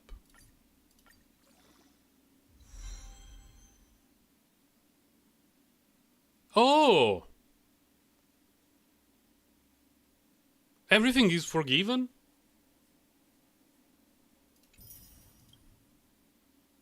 That's solid. That's very solid. Is it better though? Oh my god, where did that piece go? Here. It has more hit points, it has more defense.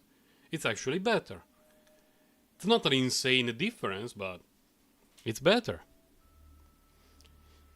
What I use on Tingyun? Sure. On Tingyun, I have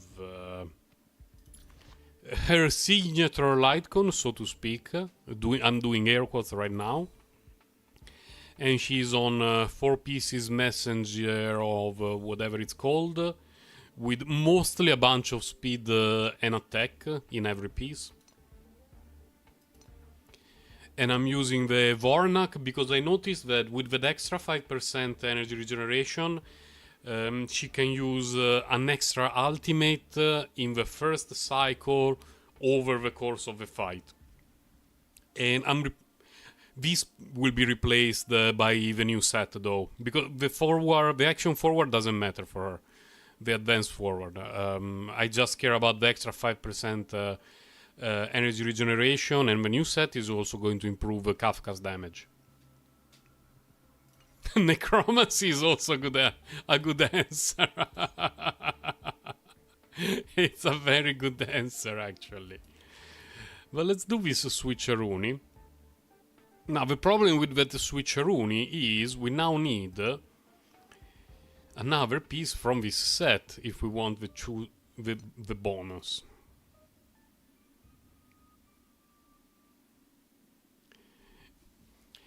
Yeah, I don't remember the name of the set, but there is a set that it increases the damage of all the allies who share the same elements as the carrier.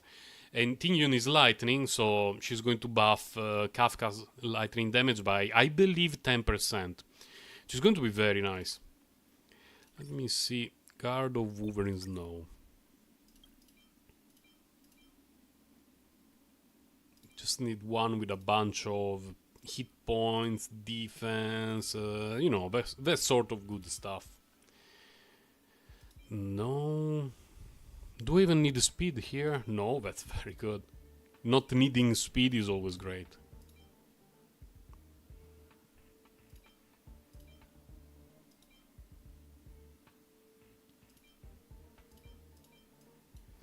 Do I have any with attack percentage and defense? With hit point percentage and defense percentage? Not really.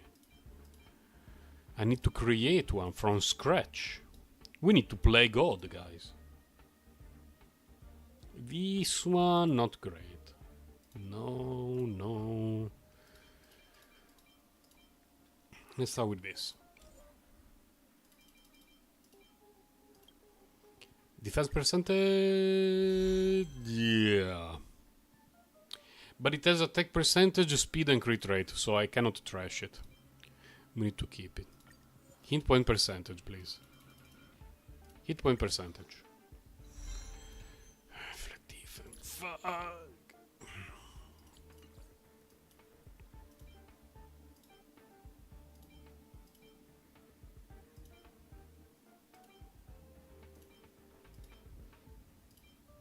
Okay, here.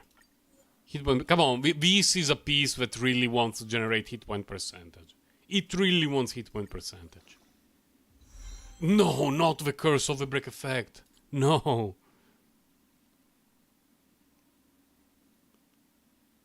That lasts almost 4 hours. YouTube is insane. Who would watch that? Just click like. You know, out of sheer respect for whoever decided to do that. But what the hell? It sounds awful. No, not the flat. Not the flat. I wanted the percentage. Man, we didn't get a single piece with the subset that I wanted from these pieces of garbage.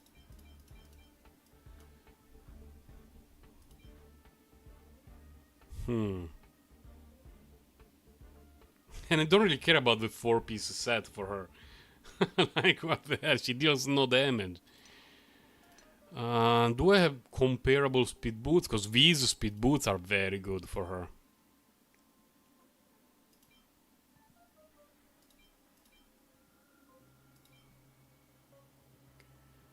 These are very comparable, actually. Trading defense for hit points, essentially. These are very good. Let's see if there is any alternative.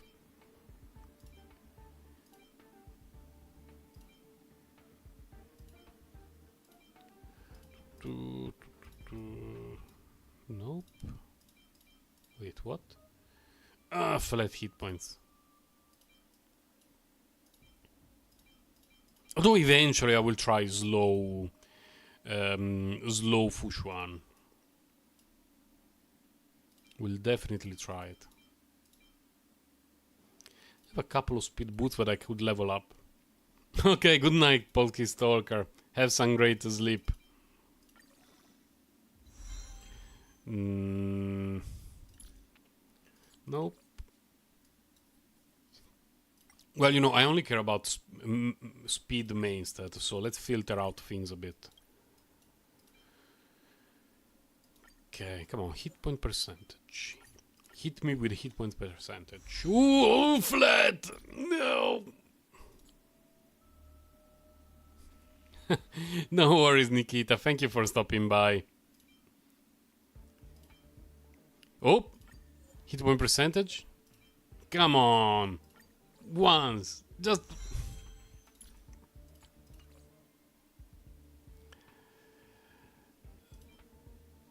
What is this piece of trash? No, we don't keep pieces that generate... believe, thank you. We don't keep pieces that generate the cursed substat of Doom. They're not worthy of existing. Okay.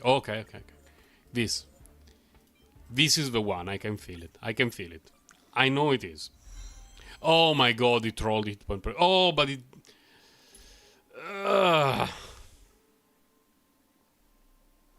It generated break effect. You know what, since we have a piece that we were talking earlier is good for her, and it rolled well and everything, if I could find it, where is it? I remember seeing it. Who has it?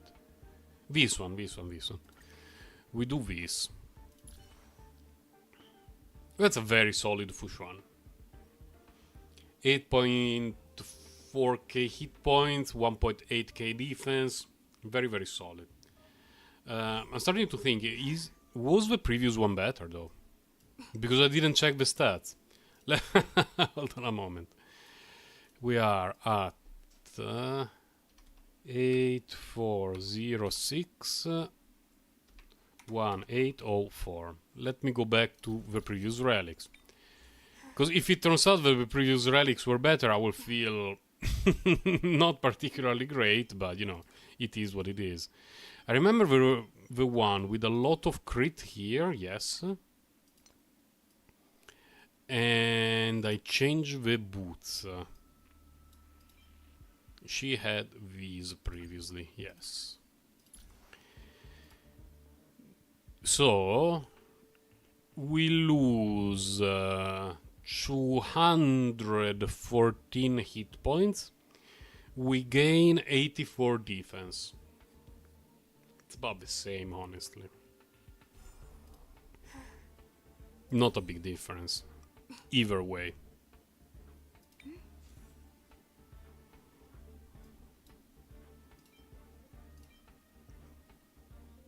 Not here, not here. Where is it?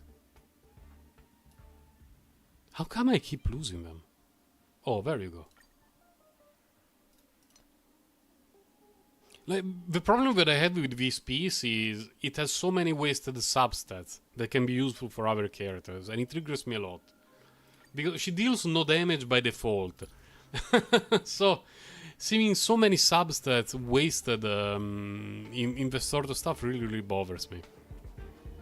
I've seen some people try to play sub DPS Fushuan, but the multipliers are just not there.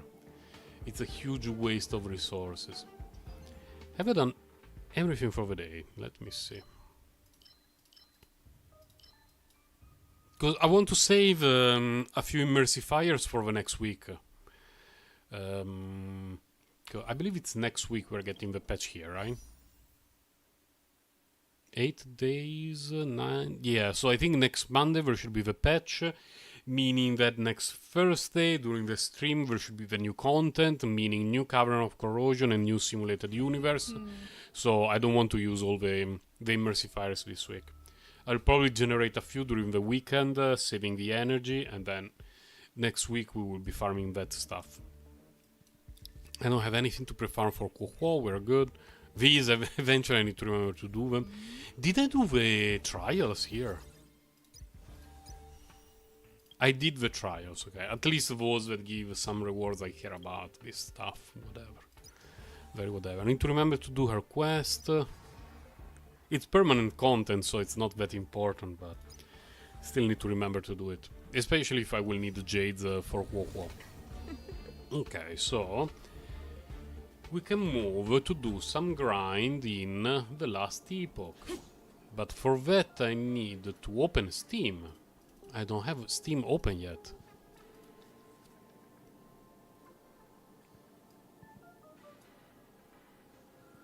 Wait, is Memory of Chaos reset today? I don't think it's today. It's not today, yeah, it's next week.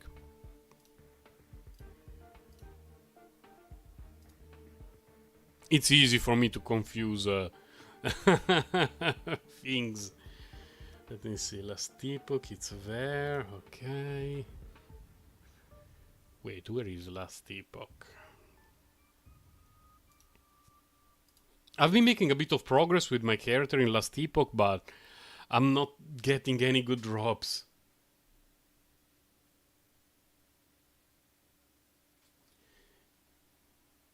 Oh really? You guys like the Jinliu's quest? Nice. I don't know what it is because I try to stay away from spoilers for stories. So I don't really know what the story is about. And just due to lack of time, I completely missed the train for some of the story quests. Like Jinliu and Danheng. Danheng mainly because I don't care about the guy. Jinliu, I like her, but didn't have time to complete it.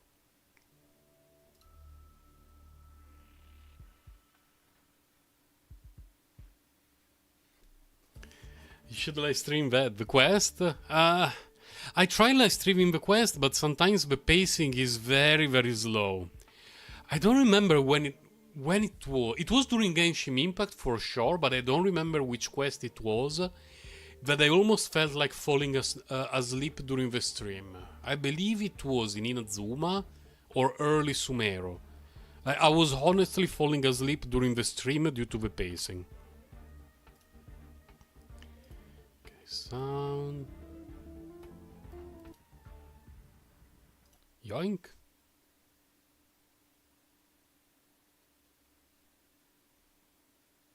You would be a happy man if she killed you. Jinliu is glorious. I really like her for the design and the characterization, but she decided a very poor time to come around.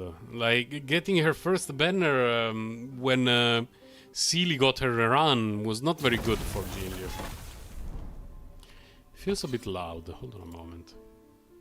Lower a tiny bit.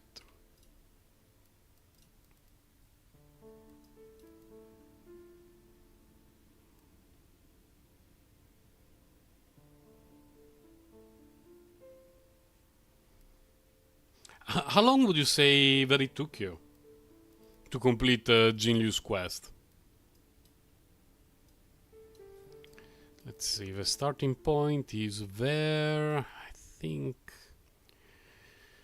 that if I cleared a few nodes in this direction, I may be able to find some more special nodes. I'm clearing this timeline because I want to get a better Hydra relic. But an hour and a half. Okay. Okay, that's good.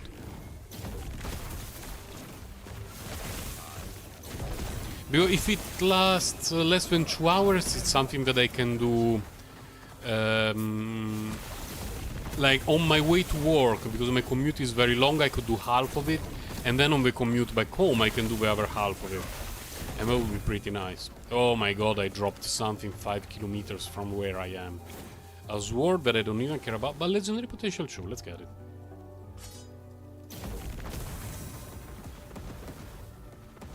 Oh, in Honkai Star Rail I usually read the story. I don't do a lot of skipping. In Genshin it depends how much how much Paimon dialogue there is. If there is not a lot of Paimon dialogue, I will watch the story. If there is a lot, I will do some skipping here and there. Belt of Life, lightning damage, health increase. Oh my god, that's a lot of health. Unfortunately, it's lightning damage.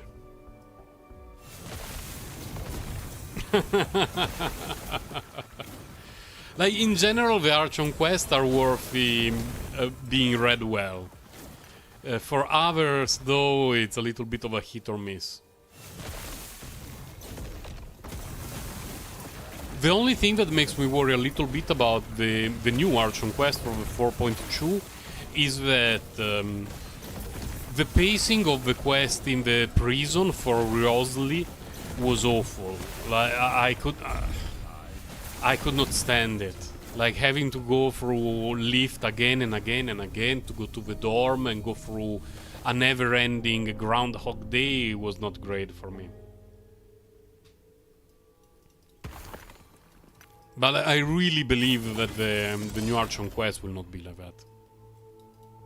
Just because there is so much lore that they need to dump on us, that I believe they will not be wasting too much time with those weird mechanics.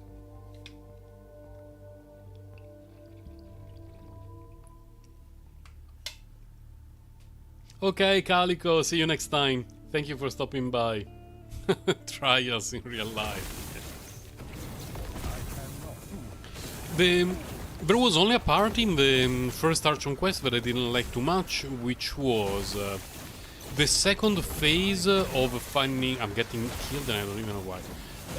Of finding the... how to say that? The clues for the trial. The first part was okay, it was not particularly obnoxious, but the second part was very slow. I didn't like it very much. Overall, I would say that I liked the first step of the Archon quest. I just wish the trial was a little bit faster.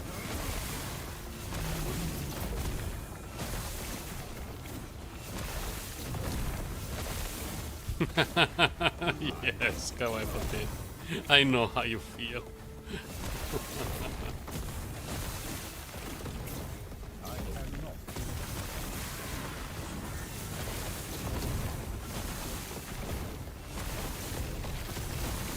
In Reverse 1999, the skip dialogue is a real skip dialogue.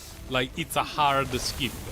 You skip all the dialogue of the quest, the mission, whatever, like all of it, by simply pressing skip. Then you can rewatch it later, anytime you want. But if you press skip, you are not seeing a single line of dialogue.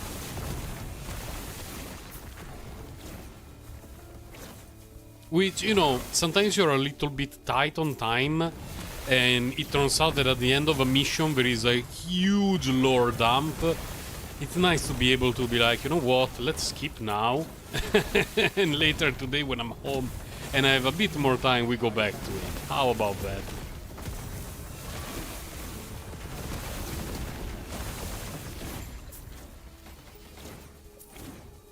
are we done here? Yes.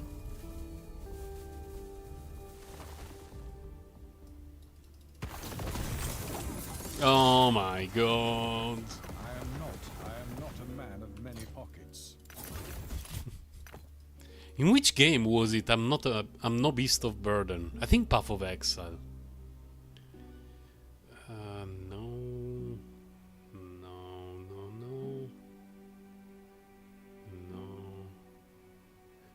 No.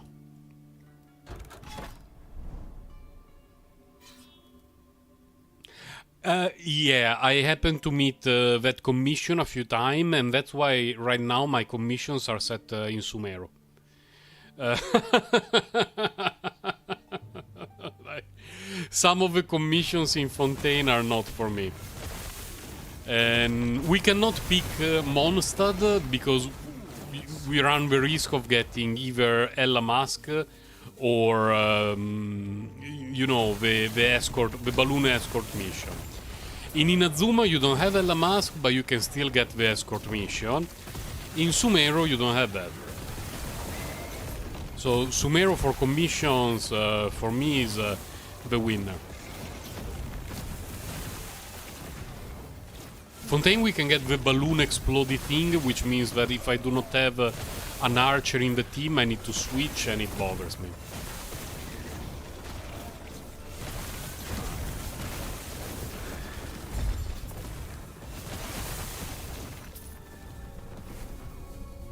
Sumero commissions for me are, especially after they nerfed the ferret finding commission, they're my favorites. All of this looks pretty bad. Pretty bad. Yeah. Feels bad. Hello, Nemo. Hello.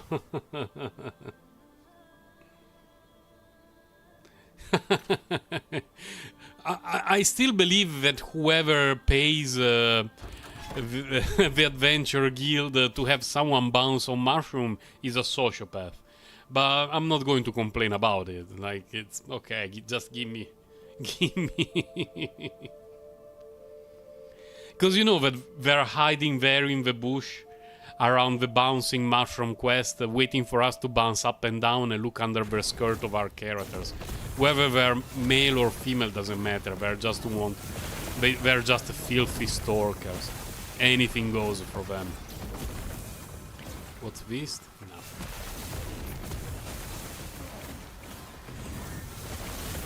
It's the only realistic explanation for that kind of commission. Like, why would anyone pay to have people jump on mushrooms? Because they're stalkers. Who's this? Oh, it's the guy we need to kill. No, it's not this one. We got...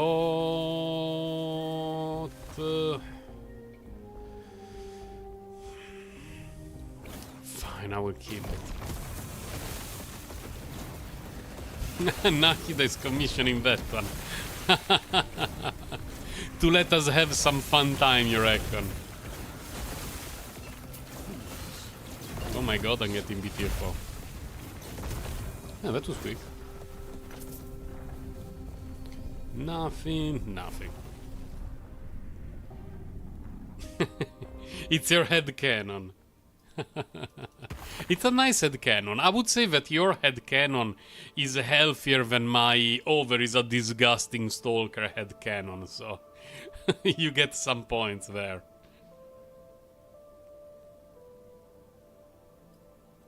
And in case you missed the video, guys, don't forget to enter the giveaway here on Discord, here on YouTube and on Discord.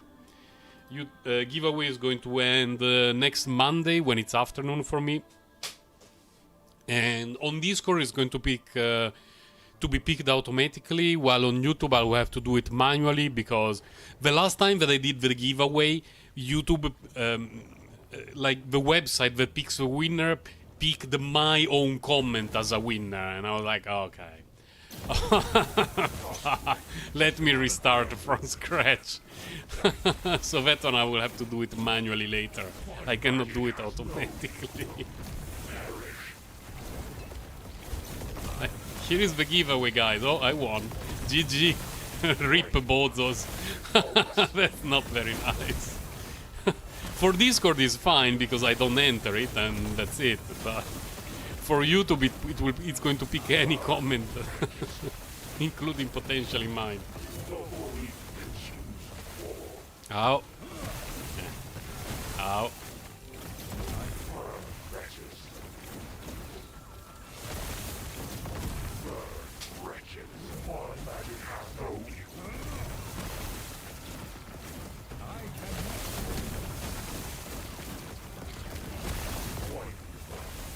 I did not even check the modifiers, which is very, very bad. I should keep an eye on the modifiers, mainly for things like enrages at half health, or some crazy modifier at the very beginning of the fight. Some can make a huge difference, but it looks like this time it was a fairly smooth sailing for me.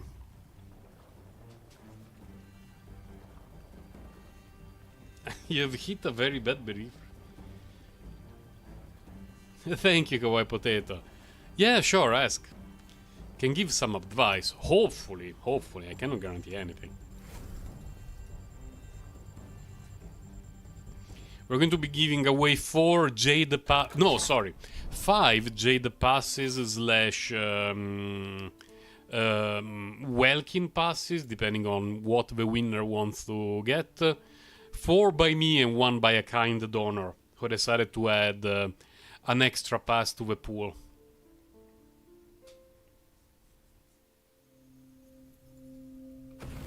I cannot do What's this, please? What's this? A dagger. What's this? Wait a moment. That one I need to check, because the Weaver is something that I use on my Druid and could be useful.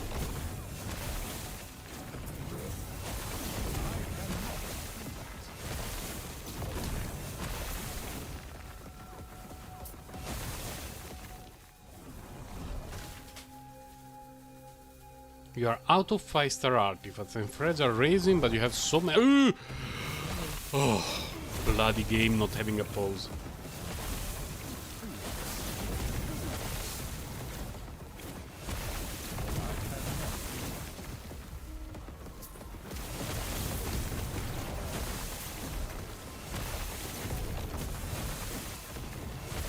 In general, when you are at a point where you're not making progress with your artifacts, you should focus on traces, talents, levels, and stuff like that.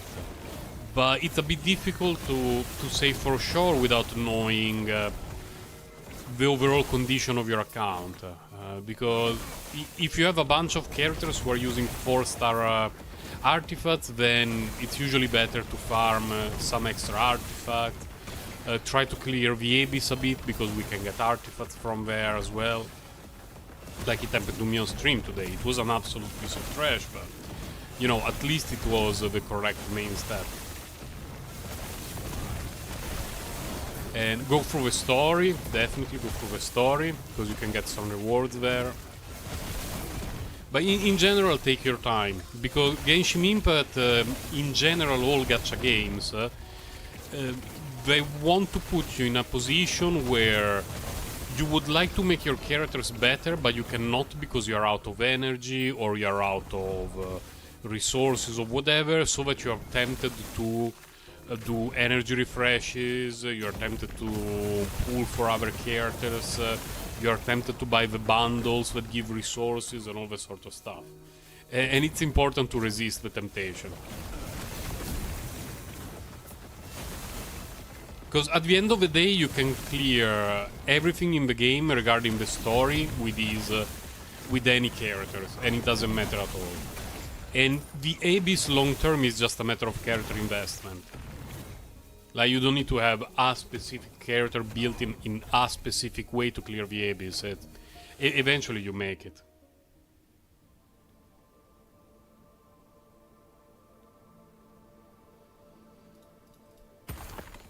Oh, they're 5-star, but they're bad. If that's the case, don't worry about the Abyss. Like, how far can you make it? Shitting on I Geo. am not a man of many pockets. How far can you make it in the Abyss so far?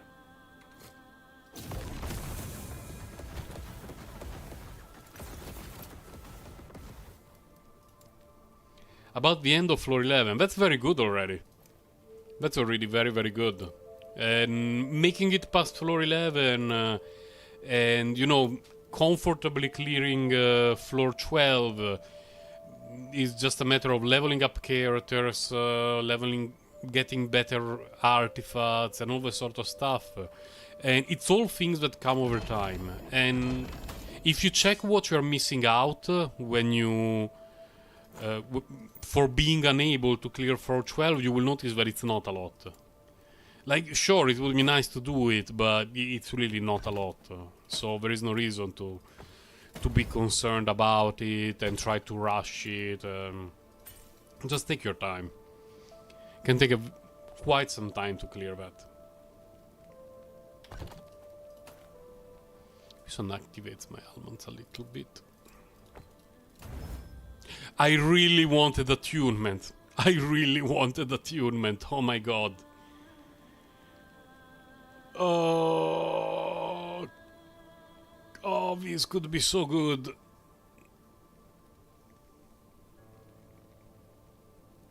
That could be so good, guys. But we need to get something that is not a dodge rating.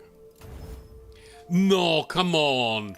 It randomly picked the dodge rating again. Ah, health regen per second is very bad. Shinchu, Bennett, officials across... Yeah, those are characters to build at the beginning, for sure. Let's see. Can we generate some... Oh my god, it's always dodge rating.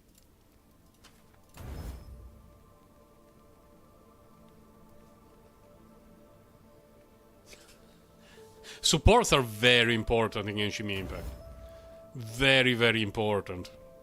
If your supports are not well built, the best thing that you can do is building them properly.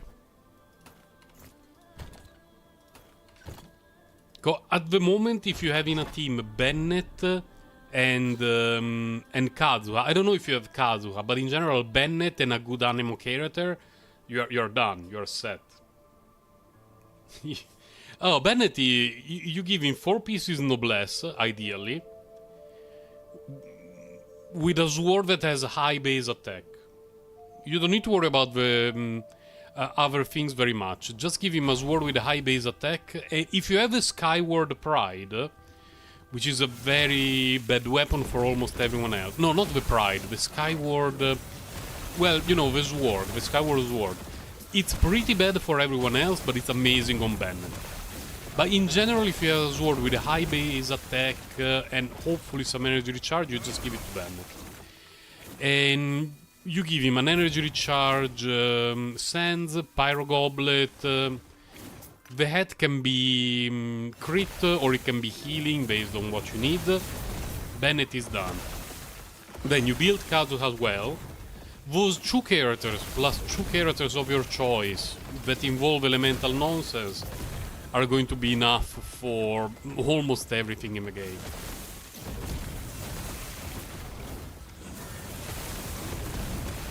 And you have Raiden. That's really a good team. That's a very, very good team. The problem with Raiden is that she's a bit difficult to build, unless you build her for Elemental Mastery. Raiden is a character who wants every stat. She needs crits, both crit rate and crit damage. She wants attack percentage because she scales heavily with attack percentage. And she also wants energy recharge because her kit relies around having a ton of energy recharge. So it can be very difficult to build her well. You have 800 Elemental Mastery on Kazuha, that's very good. That's a very, very solid Kazuha. Kazuha, being an Anemo character who does Elemental Mastery shenanigans, means that he wants to be level 90. There is a big difference between a low level, relatively low level, Kazuha and level 90 Kazuha. You want to bring him as high as you can. Similarly, Bennett, because his buff only cares about his base attack, you want to level him up to 90 as soon as you can. There are many other characters like, I don't know, Shinchu, Fischl, many others. If they are at 80 is good enough. But Kazuha, Bennett, and a few other characters really benefit a lot from being brought to 90. No, he doesn't need attack percentage, because his buff only counts his base attack, meaning his own stat plus the weapon. Every other attack roll that you get does nothing for his buff. It increases his own damage, so it's not completely wasted, but it's not going to make his buff better. And his healing scales with attack point. Sorry, his skill. My tongue is having a stroke. His healing scales with hit points. So if you want to improve his healing, you don't even care about attack.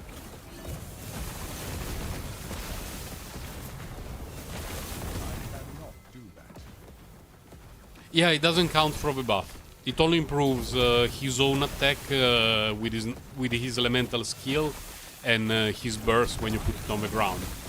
Which is still nice, because Bennett's deal a very significant amount of damage. Like, his multipliers are pretty bonkers. But it should not be the main focus. The important thing for Bennett is that his burst is up, ready to cast when it goes on cooldown.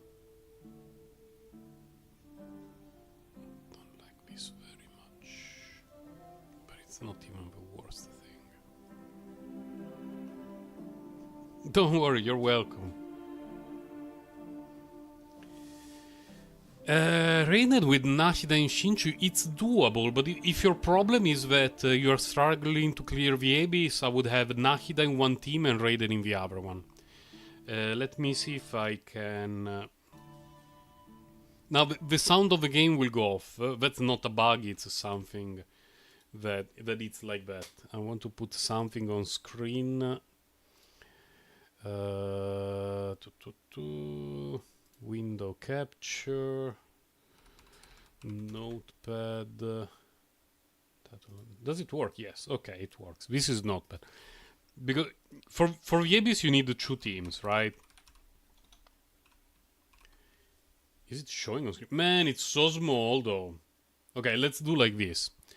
So, you said that you have Bennett and Kazuha, and you have Raiden. So, if your first team is Raiden plus Benny plus Kazuha, the fourth character can be... I cannot say anyone, but if you have someone like Sarah, Shinchu, Fischl, Yaimiko, like the fourth character can be borderline anyone in this kind of team. So, you have Nahida. If in the second team you play Nahida plus... Do you have Cookie?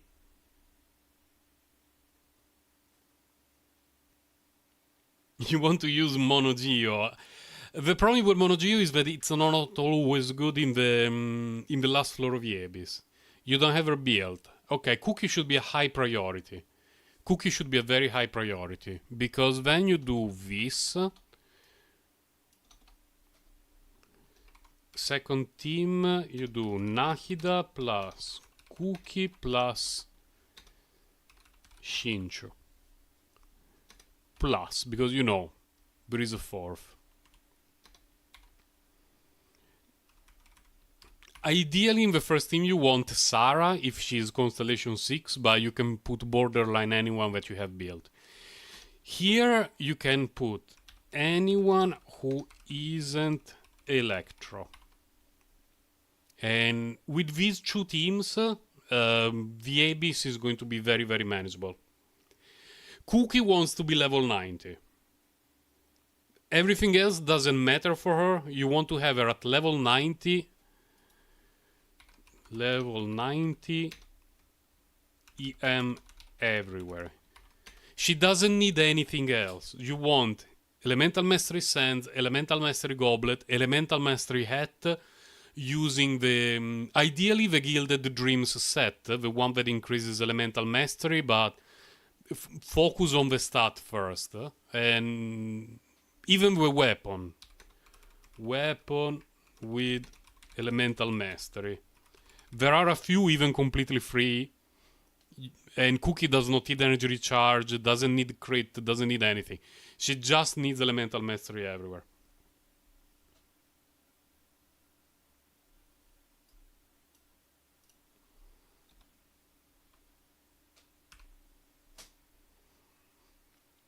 Yeah, hit point subset would be nice to let her heal a bit better, but if you have Nahida, you have Cookie, you have Shinchu, you are doing an absolutely crazy Hyper Bloom team.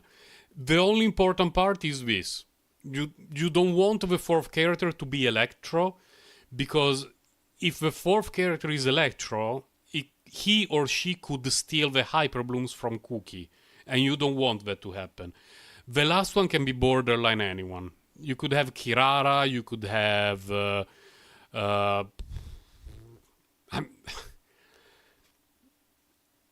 anyone who isn't Electro, really. Oh, and no Pyro, because you don't want to do the Burgeon stuff.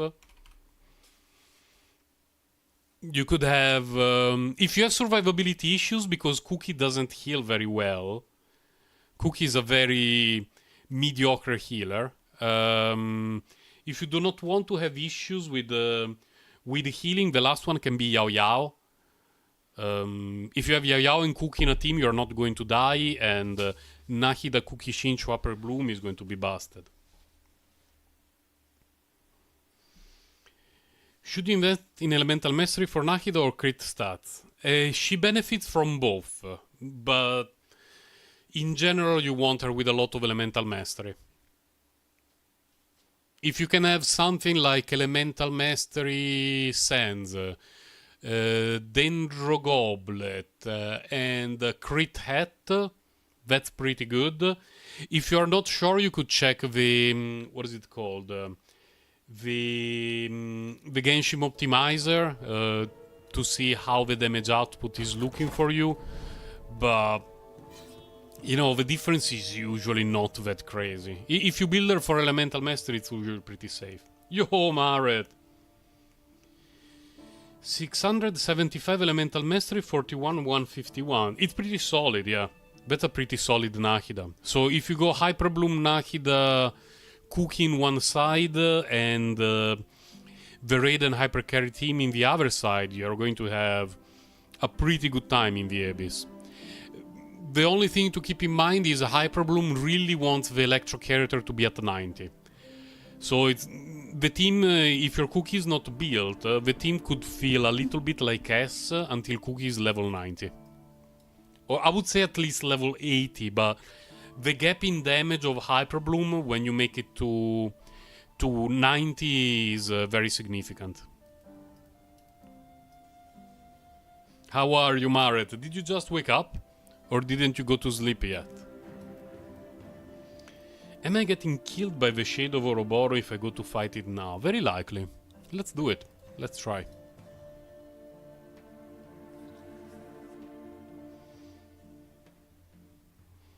Hyper Bloom is one of the most busted things in the game at the moment.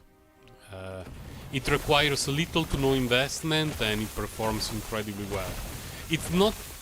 It doesn't work against every enemy, and especially with Fontaine they introduced some enemies against which Hyper Bloom doesn't work as well, but in general it works against 99% of the stuff in the game.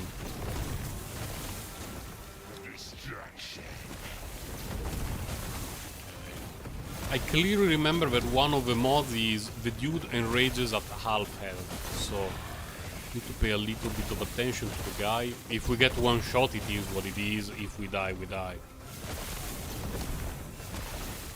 It's not a super high corruption yet, but the extra damage that the guy can deal is quite significant.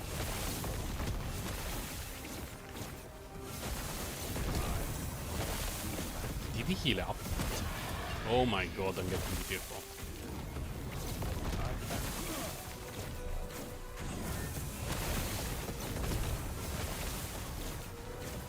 No. No. No. No. No. No. No. No. Ooh, that was really close. It's going to die with me. I cannot believe what just happened. It had no hit points. And I died with 2 pots. You woke up for the stream, thank you.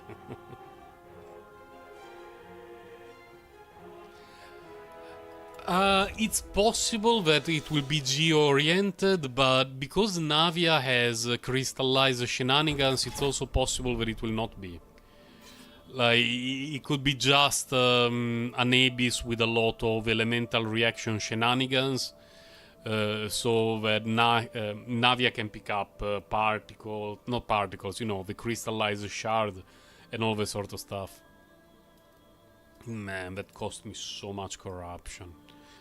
Such a bummer. And it was almost down. It was really almost down. Mistakes were made. Pity. Skill issue. Yeah, 100% skill issue. When you die with the 2 pots available, it's definitely skill issue, considering they don't have cooldown.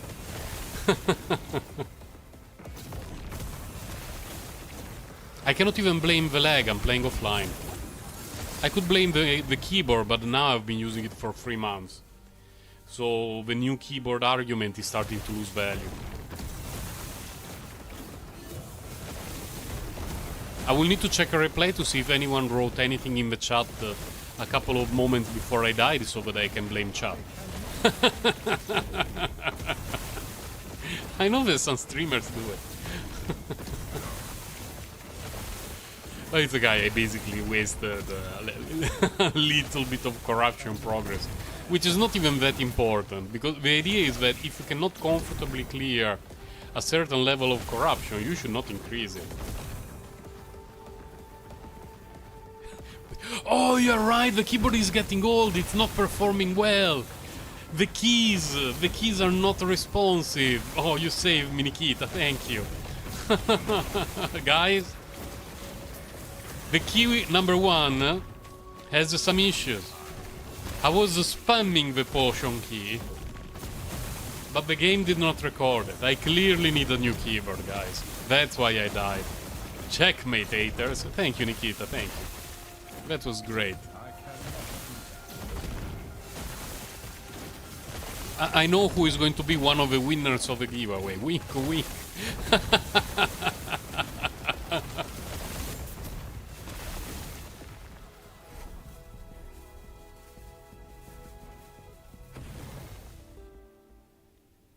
It was like drinking a strawberry cheesecake.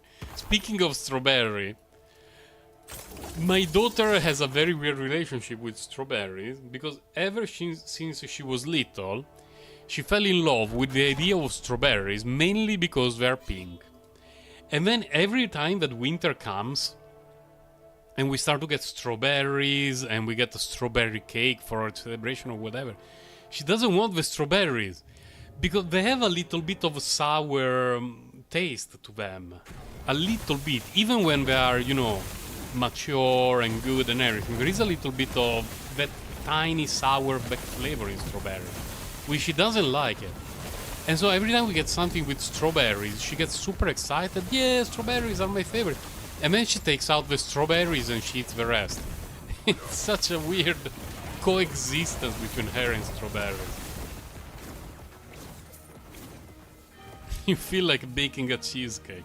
It's always a good time to bake a cheesecake.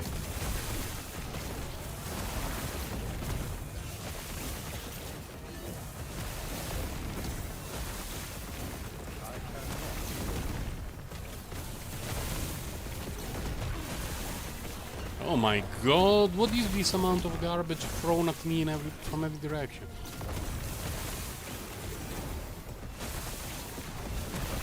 I would be tempted to play the it's a piece of cake to bake a pretty cake song, but I would get copyright strike and I don't want to do it again, so I will not be playing that song.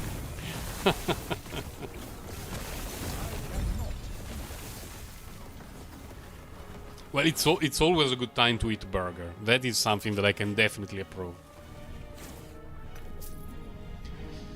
Imbued Ivory Wand of Conflagration. Increase cold damage, increase spell damage. Well, you know what? If we could replace cold damage with just something that works for our build, it could also be usable.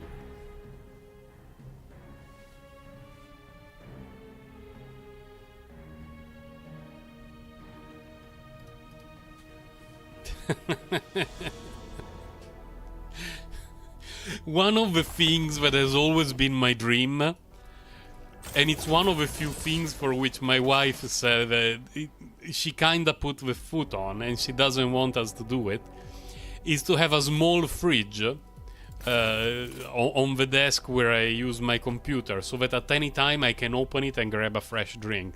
You know, one of those super small fridges that you can just put a few drinks and stuff like that. But according to my wife, having food or drinks in the bedroom is not allowed.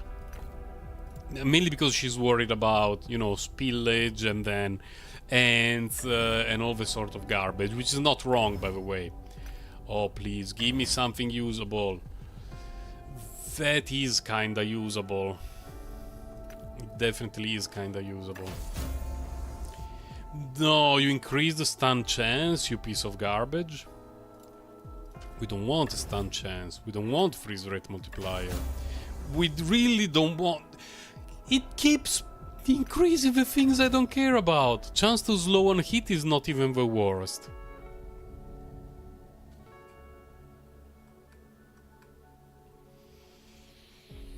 There is no way it's better.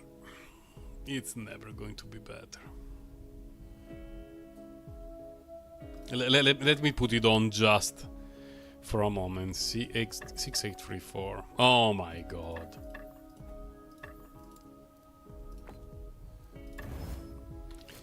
An absolutely insane difference.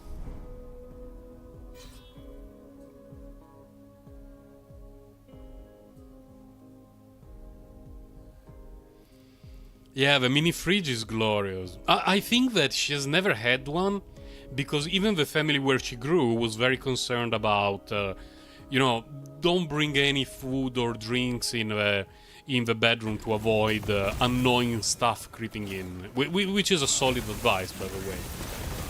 But I had, in a place where I lived, I had a mini fridge in my bedroom, and oh, it was so great sometimes. So great. I don't drink sodas, but having a fridge next to you where you can pick up a bottle of fresh water or tea, or, you know, all the sort of time is so convenient every now and then. And now we live in a home with the 2 floors. So there are times when I'm in my bedroom, I really want something to drink.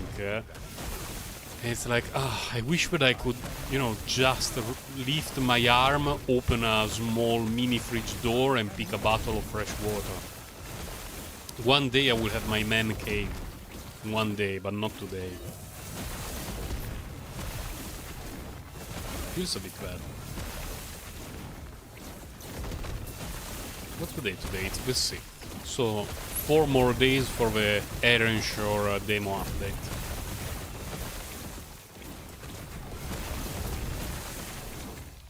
And this is going to be a busy week for me.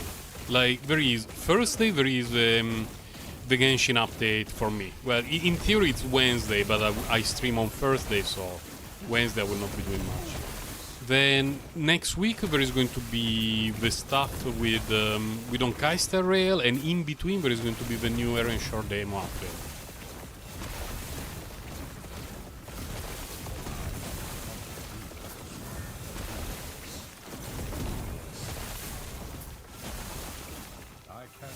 Are we done with this cursed stage? How long is it?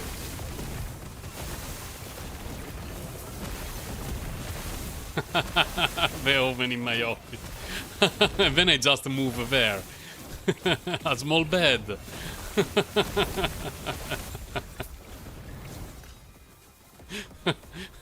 A bed shaped like a racing car. As a reference to the Simpson episode of the Milhouse family.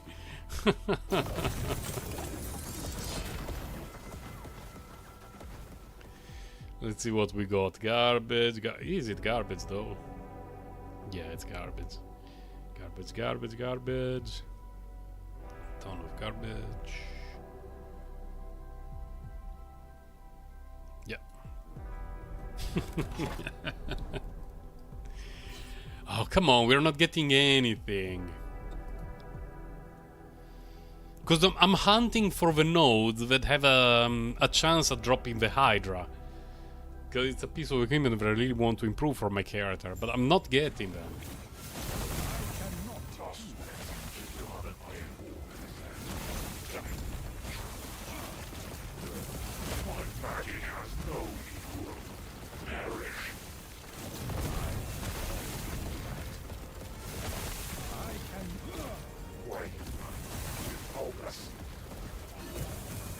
I didn't check the modifiers, so hopefully they will not be too bad. He looks pretty tanky.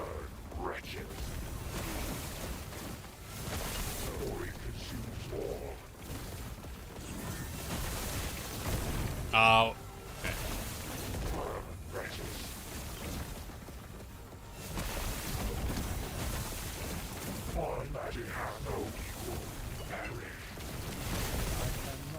That was not great.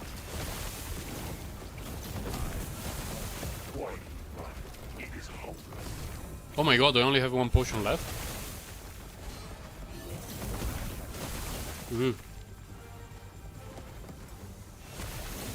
Now, the problem that I have with potions recently is that they reduce the cooldown of one of my abilities that I like to spam. And so I use them a little bit too aggressively, which is something I shouldn't do. But it's very difficult for me to avoid doing it. Ow, ow, oh my god, oh my god, oh my god.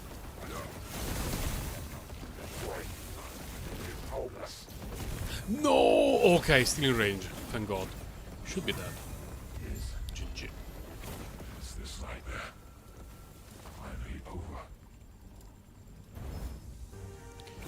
Whiskey, yes. Temporal Sanctum, I don't remember it. Whatever.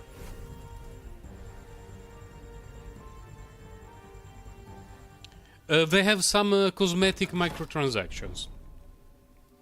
Only cosmetic, though. And because I'm playing offline, I don't even have them accessible. So even if I wanted to give more money to the devs, I couldn't. Feels bad, man. Okay, how much is the thing now? 19. Yeah.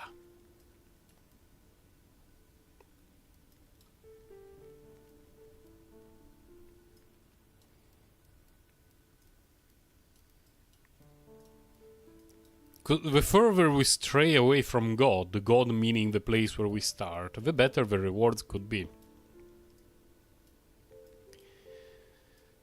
But there is nothing in this direction. Maybe I just went in a cursed direction. It's possible.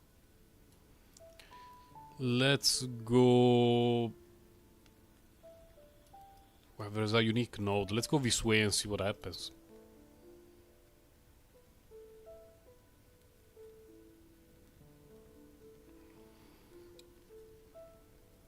Yeah, convenient, cosmetic only microtransactions for me are the best.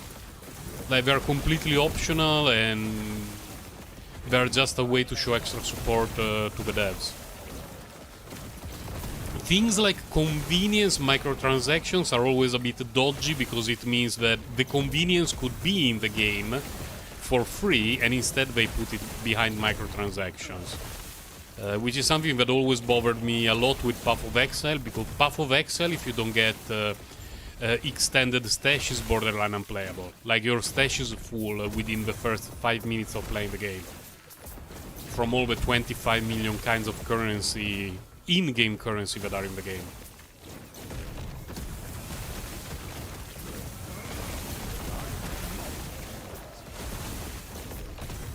Oh wait, that's the guy that I need to kill.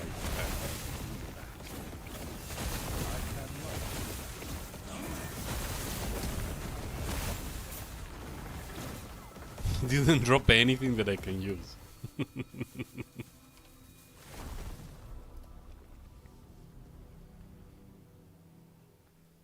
Here, every time that you want to have extra stashes in the bank, you go to the bank, you say, I want one more, and you use gold, which you get from killing monsters. That's it. You know, in Path of Exile, you need to bring out the good old Wallet Kun and get extra stuff. Nothing. Let's keep going.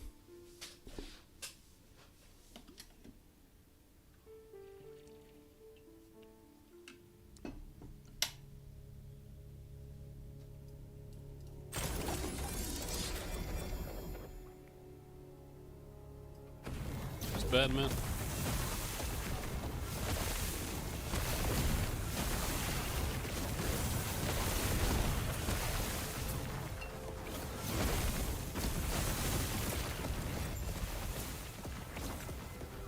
I was reading the rumor not long ago that Sigvin, the tiny small character in Fontaine, she's going to be a 5-star instead of 4. Because long ago, the leak was that she was going to be a 4-star healer. And everyone was like, oh, another Hydro 4-star healer. And then I was reading that instead she's going to be a 5-star. And we don't even know if she's going to be a healer. She's a bit shady in game. So maybe MiHoYo decided to do a complete rework of her characterization.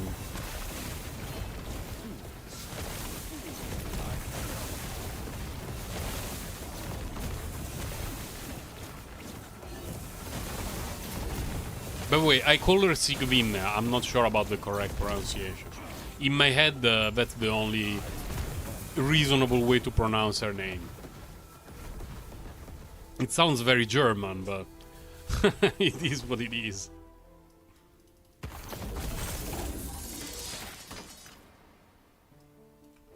Relic? Hmm.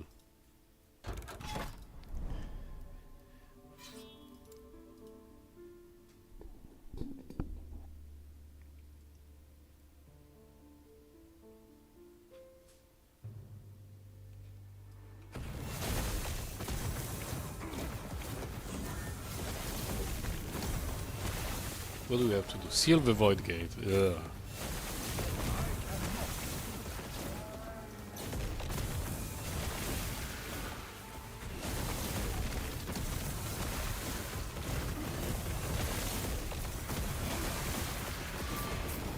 What's this? Boots.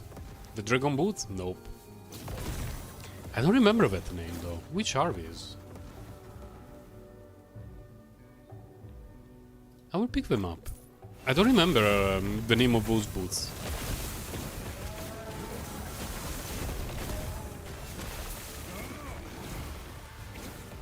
They're even usable for druid, which is nice. And the druid, my doggies, is a Spriggan form druid, so I can definitely use those boots. Maybe I already have them and I just forgot. It's 100% possible.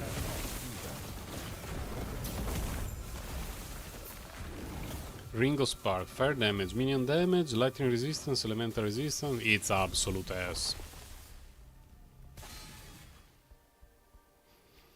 Oh my god, I got 25 million messages. What the hell? Oh, okay, it's not important stuff.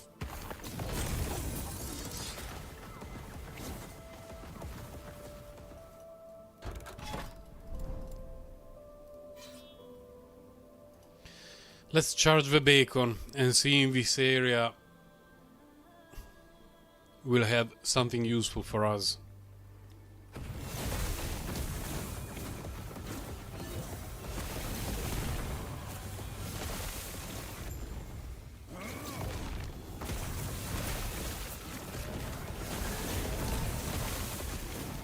The bleed. Oh, people are talking about the BlitzCon in chat. I like how every time there is a BlitzCon, people are disappointed about it, and people still pay gorillions of dollars to go to watch it live. Like paying for advertisement. Like, what the hell? I can understand, you know, large streamers or whatever who get invited to go there, or the media, but random dude paying that amount of money to go to watch advertisement. For me, has always felt extremely weird.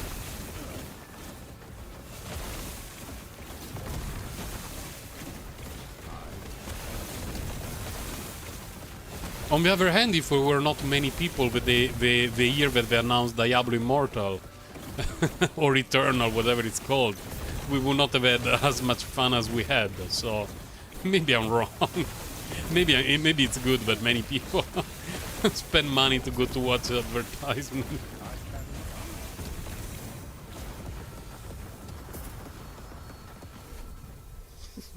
This is a joke, right? That was so good.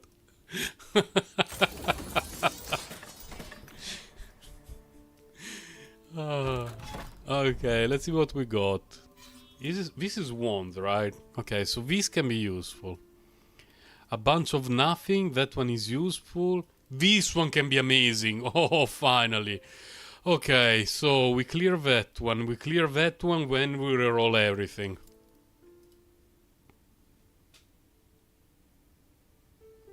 Yes, exactly, Maret. Exactly.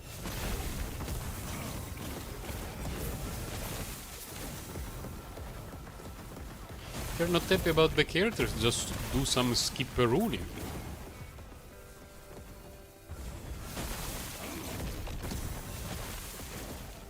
You know what my fear is, Maret?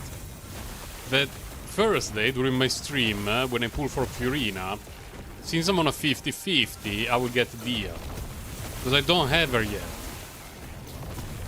And so my fear is lose a 50-50 on Dia before getting Furina. Oh my god. It's going to happen eventually. But I've been very lucky because I got multiple copies of Tainari. Even after the release of Dia, but it's not going to last. Movement, necrotic, cooldown, recovery. No, don't bother.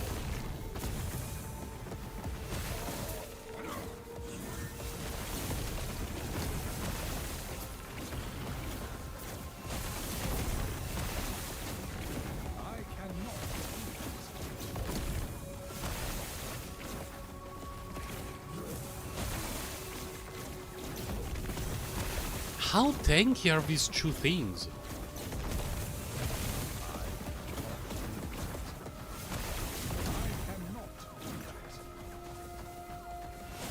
Oh my god, the amount of hit points. I need to check the modifiers. This was insane. Yeah, Tainari is great. I really like him.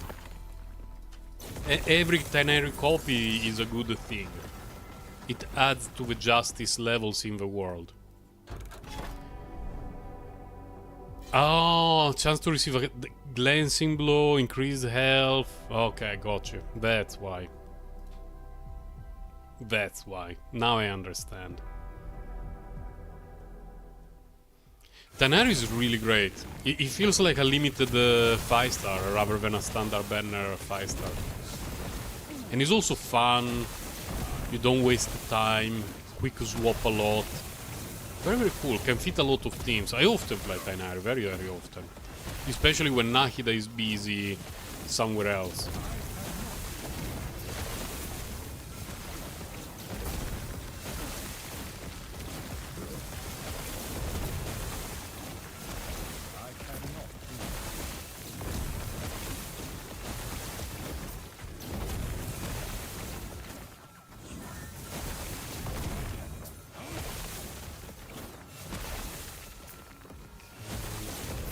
Waves, huh?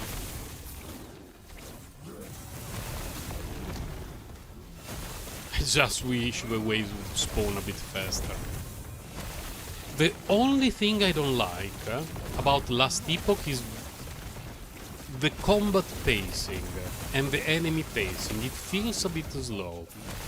Like the speed at which enemies spawn, the speed at which we move. It feels a little bit slow. I guess I got too used over the course of time to games like Green Dawn, where some characters can basically perma-teleport around the map. Not all, but some characters. And Path of Excel, where you can reach levels of speed plus teleport that you just zoom around the map, barely noticing what's going on the screen. This overall feels a little bit slow. Ganyu. Poor Coco Goat. It's okay, just get her Constellation 6. You pulled on his limited banner. If he didn't come right before Nahida, I would have considered pulling for him. But I was saving for Nahida to get her Constellation 6. And I didn't pull for many patches, and I wasn't a guaranteed, and I was not going to use it for Tainari back then. But I got him very soon after that from his standard banner. I was very happy. Chains of whatever. This is garbage. Let's see. Any good wait, what? Intelligence. Oh, this one is potentially amazing for us. It just needs to roll a little bit better. This one, nope. Nope. Although I think I will keep it. 196 increased cold damage is crazy good. This one, no. But this one, on the other hand, man.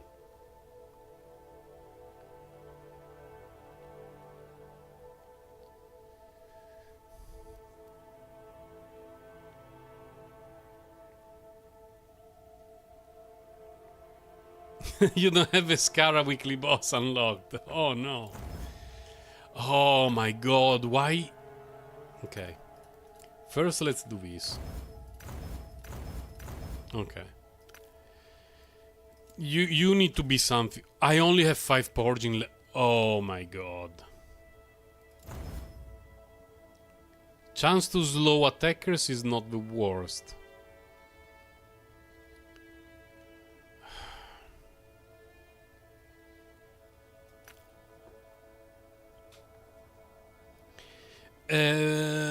Any weapon with elemental mastery.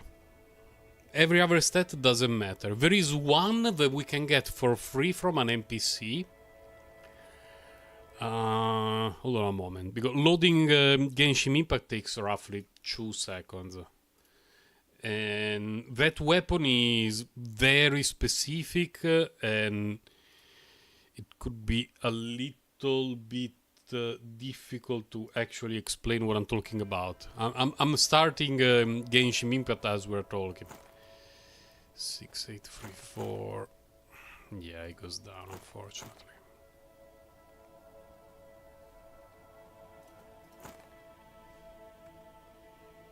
I think I will keep it just in case. Any weapon to be on. Yeah, but there is a free weapon that has elemental mastery. Like completely free.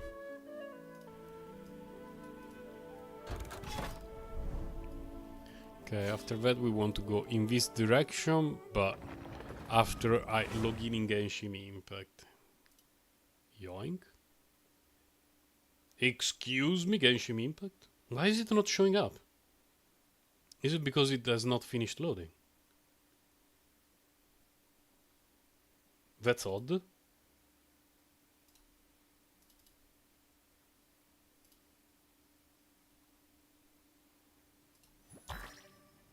How come OBS is not showing Genshin Impact?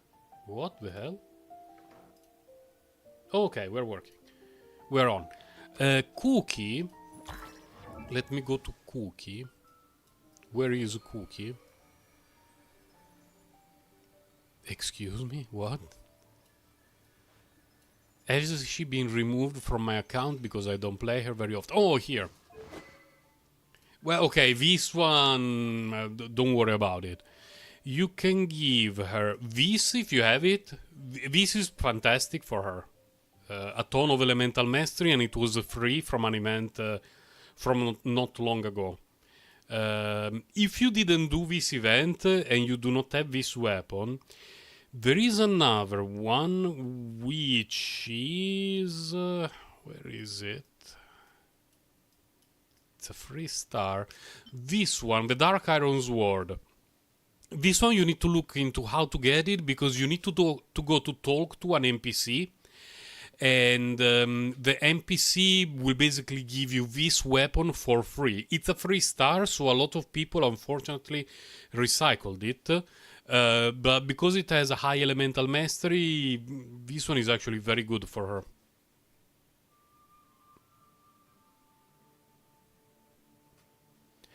I don't remember where we got this one. I really don't. The one from Kazuha Story Quest, I think it was this one. And this one doesn't do anything for her. This one, very, very good for her. It's the best one because it has a ton of elemental mastery. Unless you have this one. This one is even better, but if you have Kazuha and you have this weapon, you give this weapon to Kazuha. Yeah, the 3-star is from Liu. We go to talk to an NPC and they give it to you. And it fits her color scheme perfectly. I use this one for a very long time on her just because it fits her so well. And it's not a way to be absolutely disgusting and a filthy degenerate. It's just to show that, you know, it fits her color scheme incredibly well. You recycled her sword. Feels bad, man. Feels really, really bad. And I want to show how my cookie looks like. Ton of elemental mastery and Gilded the Dreams set, and as much elemental mastery as possible anywhere. Substats don't really matter too much. As long as you get elemental mastery and hopefully some hit point percentage, the substats don't even matter too much. Even the set doesn't matter too much. Like, ideally, if you could give her 4 pieces Gilded Dreams, it would be better. But as long as you have a ton of elemental mastery for her, she's going to be great. And the reason why it's important, I don't know if you've ever played Hyperbloom, but the reason why it's important to avoid having... Excuse me? I clicked on the party setup tab. Okay. What the hell? Cookie is here. Like, there are going to be the Hyperbloom balls on the ground, and Cookie is going to trigger all of them every time this thing does the pulse. Unfortunately, if you have another Electro character, the other Electro character may steal the Hyperbloom balls. And if the other Electro character has less elemental mastery than Cookie, that's going to be a huge loss for your team. So you want her to be the only Electro character, Beidou being the only exception that I can remember, but you don't really put Beidou in Hyperbloom teams. Okay, let me close and go back here. Love myself for not getting it yet. Oh, the 3-star, you didn't get it yet. Now it's a good time to get it. The first ever Dragon Spine event. Festering Desire. The one that I do not have and that I regret not having. Are you talking about that one? Just claimed it. Nice, nice. That one is very good for her. Very, very good. The umbrella one is better because it has a bit more elemental mastery, but it's like 20 points. It's not going to make an insane amount of difference. Maret will forever remind me of not having the Festering Desire. Furina will do that as well. Bloody mihoyo.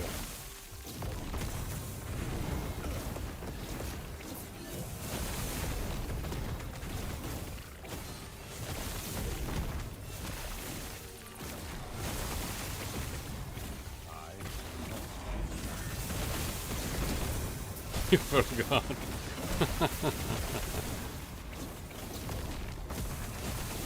Yeah, the only two things are missing are the Festering Desire, like I don't have it at all, and then there was the spear that looks great on Shenhe. It's not particularly good on Shenhe, but it looks great on Shenhe, and I have it, but only a refinement 2 or 3, because I completely miscalculated the end of the event. And I missed out on the last 2 refinements, I believe. It's so annoying. Like, I would never use it because I have Shenhe's signature weapon, but the idea of not having all the refinements is really annoying.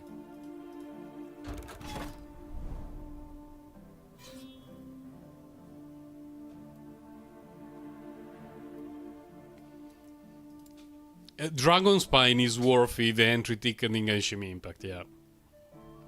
Dragon Spine was truly special.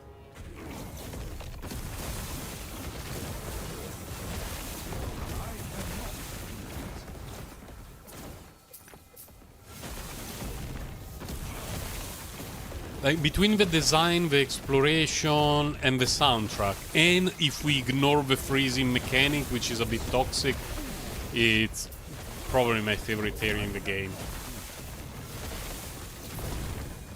It feels a bit like the Dark Brotherhood quest in Skyrim.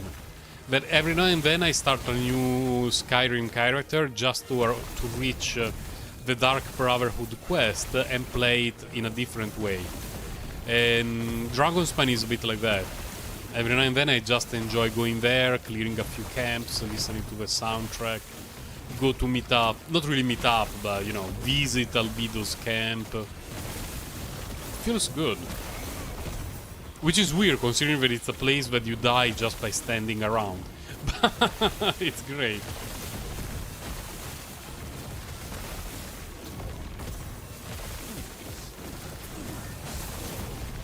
I remember a time where people were bored in Genshin Impact and didn't know what to do. And they had the idea of doing the Nuzlocke challenge, who, for people who don't know it, is when you... in a game, you essentially play it hardcore, even if it does not have a hardcore mode, meaning that if your characters die, you stop playing them. I think it originated with Pokemon. And some people were doing it with the gacha games in Genshin Impact, and Dragonspine led to many issues for Nuzlocke characters. Nothing. Okay, I guess it's time to reroll. Because this timeline was not kind to me. Definitely not. Let's see if rerolling the rewards we get something better.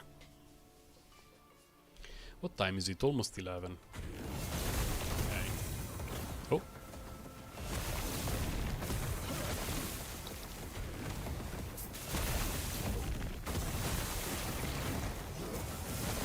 When the new Archon quest is released, Mareth, will you reinstall Genshin? Will you give it a try? Or will you wait to at least hear whether it's good or bad? Oh my god, so many things highlighted. Don't care, don't care, don't care. Stop shooting at... No! I hate that so much.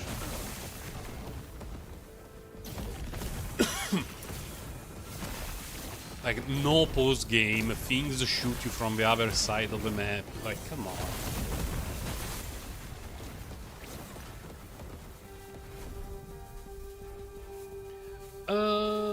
These are 2 good rolls. I will save that relic. You have no free time. Okay. But maybe you can just watch some video to see where the story is going.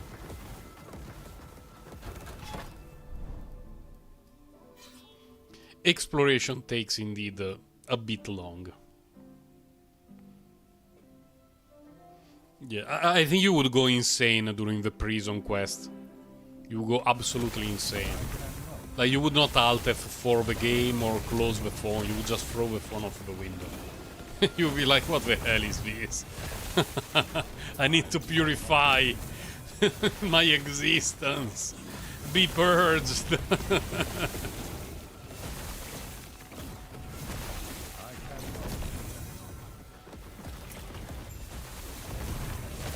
You had a lot of fun? Nice. Yeah, Cookie is easy to build just because she requires only elemental mastery. The annoying thing is you need to build her to 90. The difference between 80 and 90 for the character, for the Electro character in Hyperbloom teams is very, very significant. So make sure that you level her up to 90, the talents don't matter, like nothing matters for Cookie, just level her up to 90, give her a bunch of elemental mastery and she's going to be happy. I still prefer Dory, but Cookie is very good.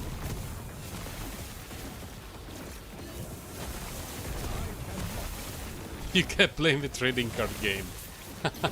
I didn't touch it for a very long time. Just have no time, not at all.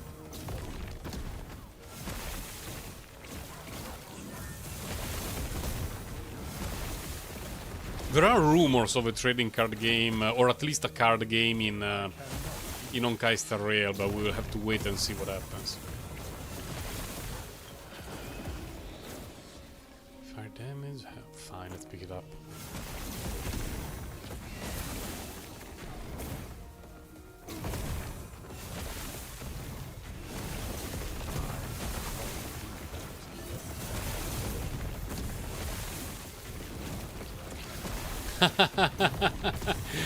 Yeah, a lot of people discovered my channel around that time. Around the trading card release time. I played it a lot. Like, really, really a lot when it was released. Then... Oh, no, no, no, no, no! Why am I dying? What's killing me? What the hell? I had a ton of ward. Why was I dying? I would like a replay on that. Oh.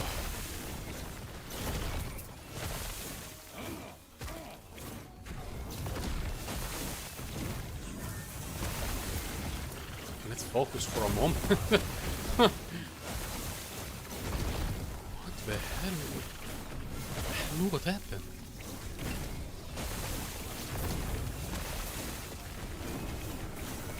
I think my first... my very first video that got a lot of views was the... oh, no legendary potential. Bummer. I cannot keep it. It's like the one that I already have, but the one that I have has a legendary potential and better rolls. It was the Noel guide.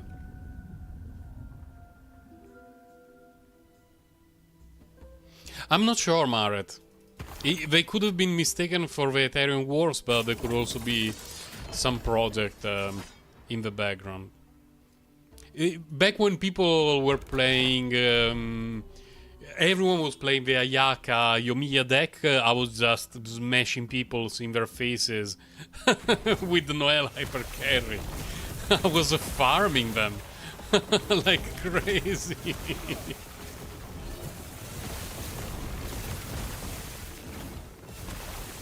And the Collei deck. Those two were the decks that I played the most by far. Collei, before and after the nerf, I played her a lot. Really, really a lot. But the Noel Hyper Carry has always been my favorite. Giving me the feeling of Exodia Obliterate. So much happiness.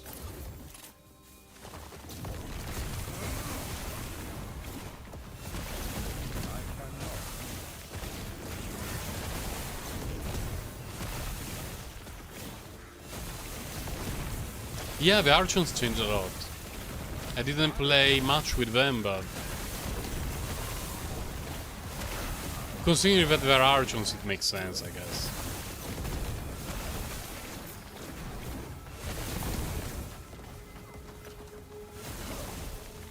Shrine of Wealth. Yes, give me the gold.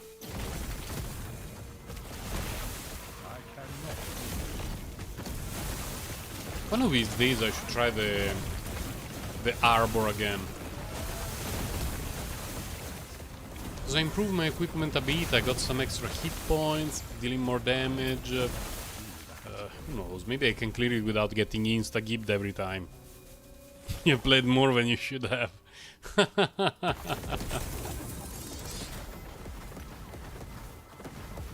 Arcane Adel of Flame eats ass. No, nothing good, let's keep going. Oh, let's reset the rewards. I will have a sip of tea. I hope to see 1,000,000 of those nodes that give us a rally. only thing I care about. At least in this timeline.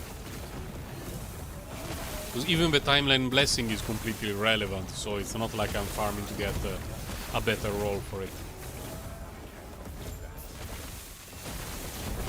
Okay, we found the dude. Which is not a dude, it's a vessel of chaos.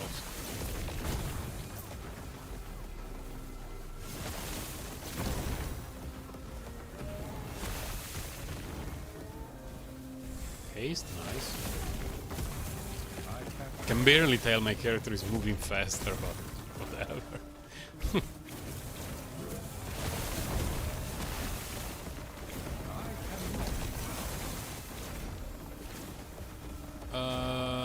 I didn't read all of it, but let's pick it up.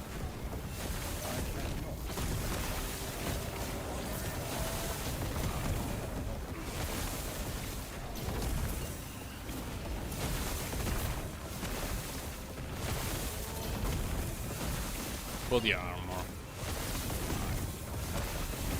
For the body armor, it's going to be very difficult for me to find upgrade because I would need to get a fundamental criterion with decent rolls and 2 legendary potential. Very, very low odds, but it can still happen. It can still happen. Nope. But ideally, after I get a good Hydra, I will go back farming for a fundamental criterion. In Honkai Rail, I will get Huo. I may try a few single pulls on Argentis banner to see if I can get Hania. And then we will have to kinda wait and see what happens after then. Definitely Black Swan, but don't know when she's going to be released. Don't care about Silver Wolf Eidolons, so that's a skip for me. Yeah, of characters that we know when they are going to be released, I would say only Huo next week.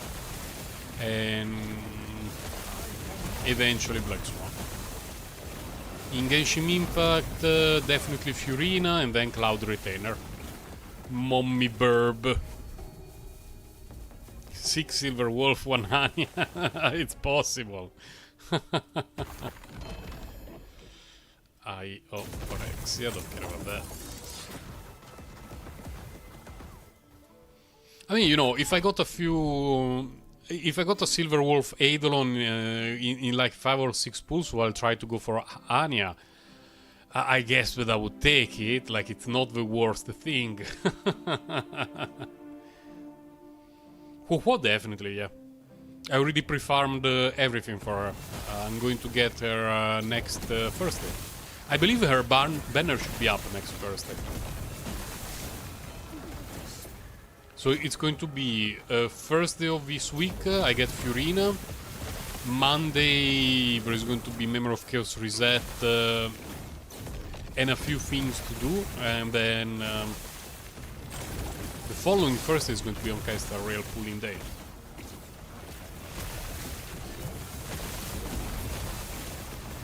And my plan for... wait. Too much stuff. My plan for Huo is Eidolon 0 plus Lightcon. But for the Lightcon, I don't think I will be able to get it on day 1. Unless we get some lucky pulls. No. Get that, okay.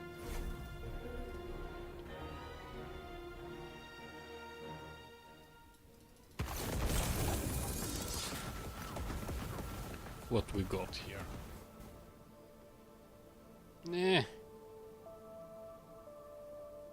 Nope. No. Ah, intelligence fire damage. That's interesting. Fine, we can keep these 2 for crafting potential in the future. I wouldn't mind to get the Exalted Ring node, by the way. Because my rings are slightly questionable. What are the modifiers? Let's run the boss. Okay, see you soon, Maret.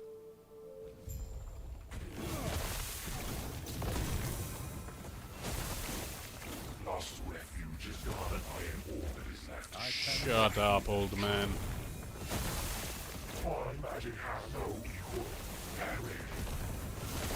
Oh my god, are you doing it faster than me?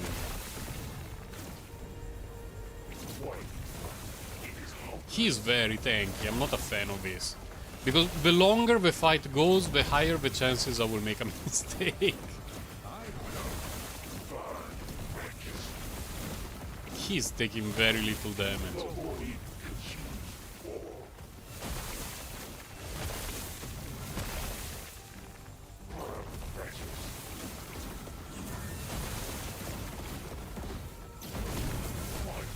Oh my god.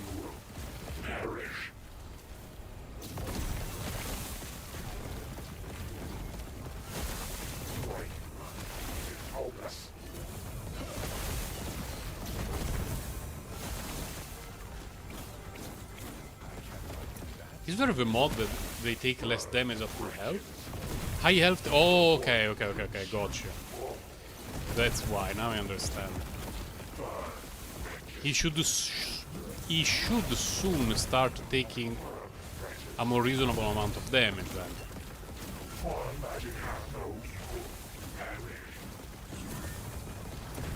Yeah.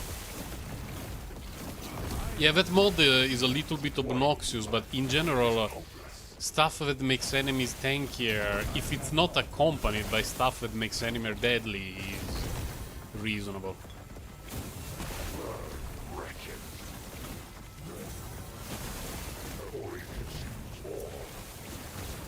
Ow.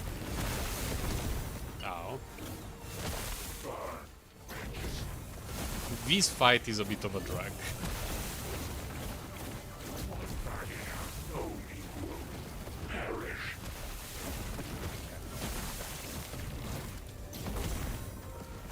Ow.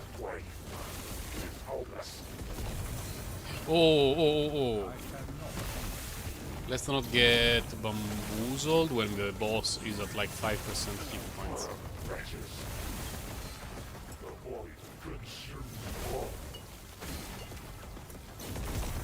Please, die.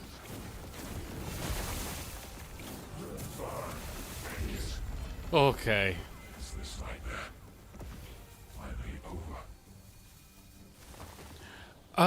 It's not necessary. I did not see how they changed the 3-4-star Litecoin, because as we were talking the other day on Discord, the first version that was released was awful. Like, it was absolutely pointless for any character.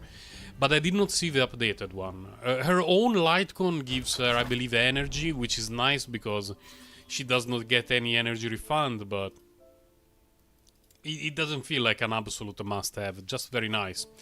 Although I was reading that there are some people who are going to skip Huo and pull for her Litecoin, just so that they can give it to other abundance characters. So it's a pretty good Litecoin. But her kit at Eidolon 0 is very, very good already.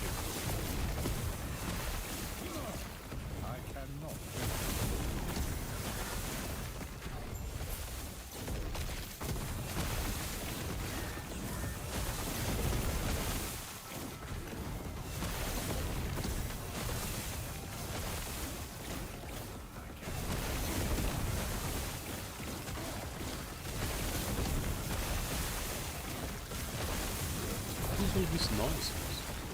Am I missing some items? No, okay. Because somehow today I have a feeling that I'm dealing way less damage than usual.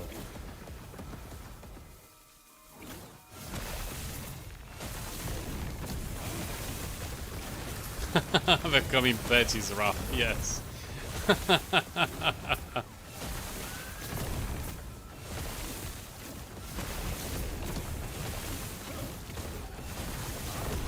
But for me, at least, there is a bit of light at the horizon, because the various, you know, Dr. LL ratio and Run May for me are probably going to be Omega skips, so my Jade will be able to catch a breath around that time. Oh wait, what's this? Ah, Rot Mind, whatever. And maybe Rame. Yeah, for Rame we still need to wait her final kit. But weakness break shenanigans. Legendary potential 4? That's my first legendary potential 4 in the game. The odds are incredibly low. Wow. It's trash. I mean, it's not a particularly good unique. But yeah, nice. I got one. I wish I got the legendary 4 potential on a piece that I actually use, but that would be asking too much. At least I'm happy that I saw one. It exists. Let's see. Helmets can always be useful, but I remember there is a purple ring, right? Somewhere. Purple rings. Here. Exalted rings are here. Then here. Nothing. Here. Nothing. Here. Nothing. So after purple ring... what's the mod for... Wait, where are purple rings? Here. We need to clear this one first, which is... glancing blow is annoying, but doable, I guess.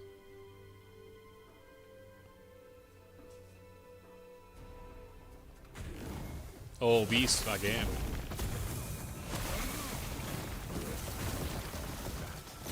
There are people going insane about the L ratio guy design. I don't get it. It's really not for me. I guess I'm not MiHoYo's target audience when it comes to the design of that character.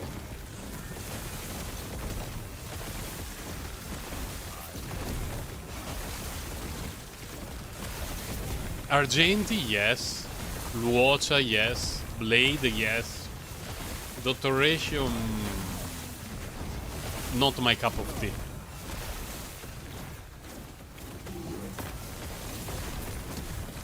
It looks better than what you were expecting.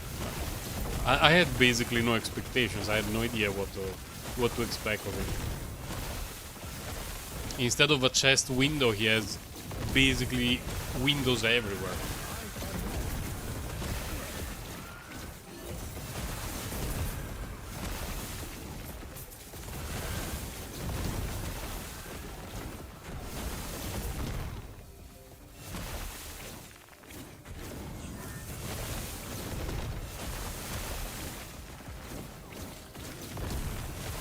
How far away? Oh my god, not even halfway.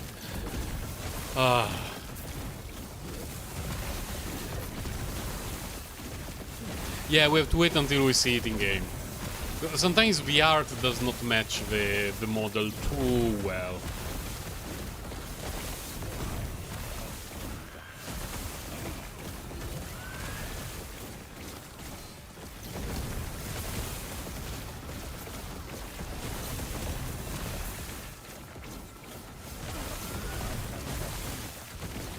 Yeah, for Blade the animations are great.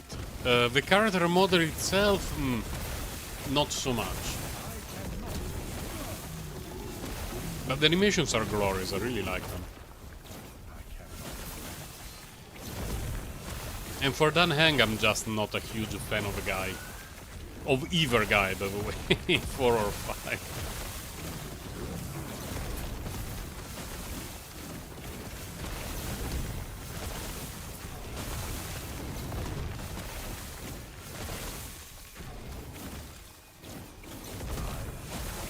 Xinian found her true home in Kafka Teams. Xinian is great in a game that is not Genshin Impact. That's a very interesting way of putting it. I don't know how Xinian would feel about it.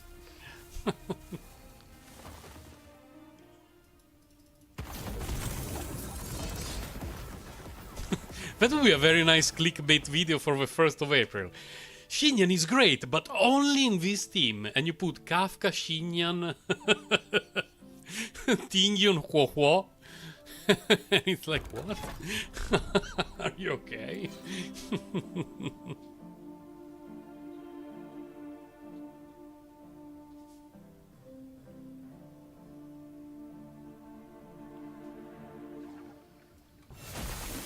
Oh, we have a mage right here next to the spawn. Hello, mage.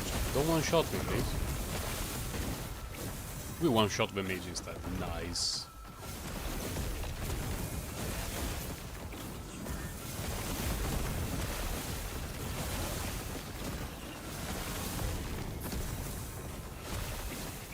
I cannot.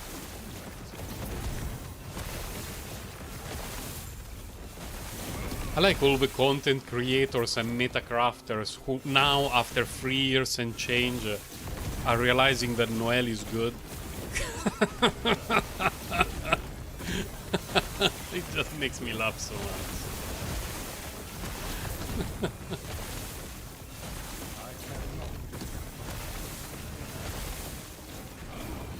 Okay, have some good rest, Maret. Have some great sleep before you properly start the day. A whole new audience, yeah. Well, who knows? Maybe they will create a Shinyan look-alike in Honkai Star Rail that is Omega busted in Honkai Star Rail. It's possible. Because some of the designs are similar. Good night, Maret, / good day.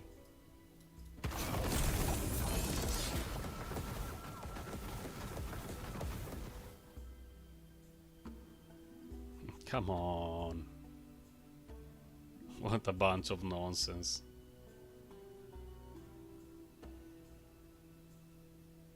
Literally none of these have a hint of potential for my build. So what's the situation? The mods make an enemy Omega tanky, and when he's a half elf it enrages, which is not particularly good. Would not recommend 0 out of 10. Let's fight the boss. Oh my god, my phone is almost out of power.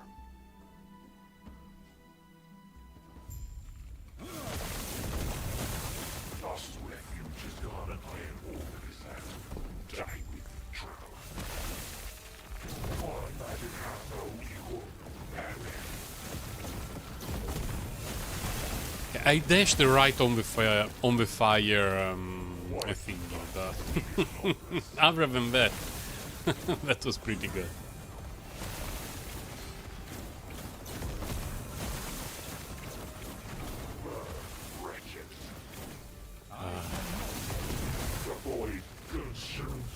Bloody tanky mods, making the fight take way too long.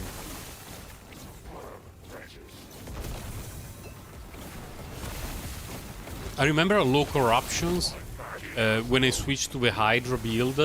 Like, this boss was absolutely melting. I could barely see the second phase.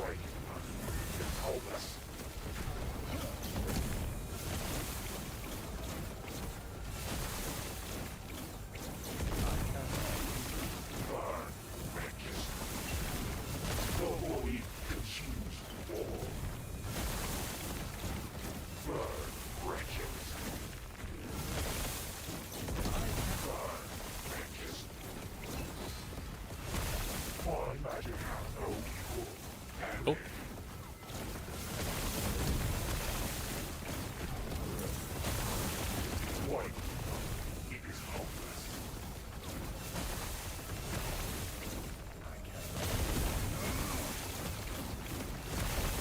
Come on!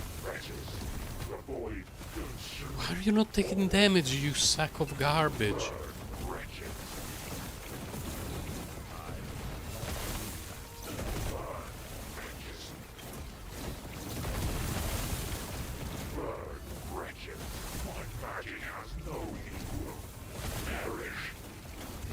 Oh.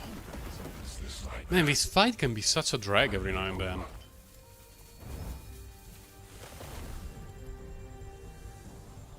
It's just a giga bullet sponge that jumps around the arena.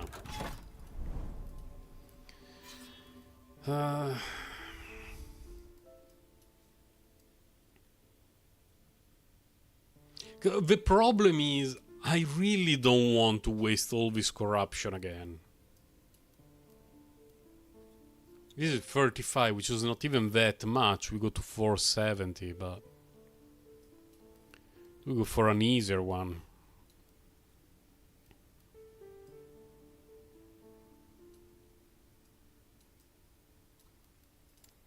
Fine, let's go with that. Let's try. It's 20 past 11. It's almost time for me to take my lunch break, so that in the afternoon I can actually start working. Because at lunch I need to go outside to buy some stuff for the basic survival of my family and mine. I need to get some veggies, I need to get some drinks, and then in the afternoon I have some work to do, unfortunately.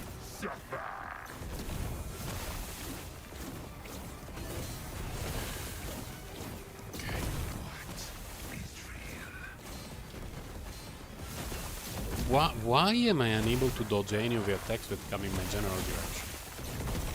I want to blame society.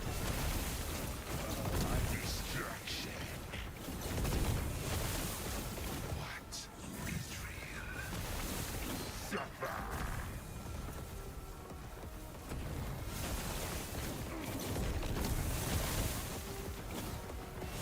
double Hydra doing work. I have a feeling if I was hit there, I would not have had a good time. Double Hydra, nice.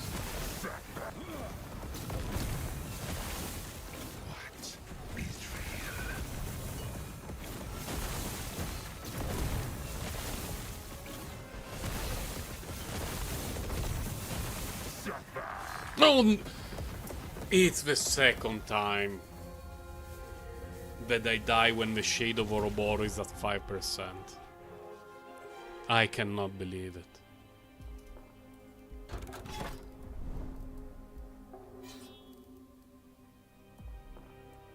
It's unfathomably annoying. Oh.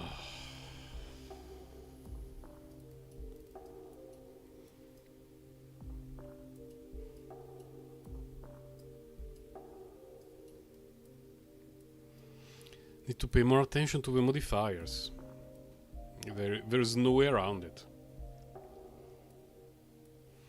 Time is it? Yeah, 20 past 11. I think I will just clear a few interesting nodes here and there. I will try to get closer to these exploration turrets, but later today or tomorrow, or next time that I want to try to make some progress, I need to fight the Shade of Ouroboros after removing the modifiers.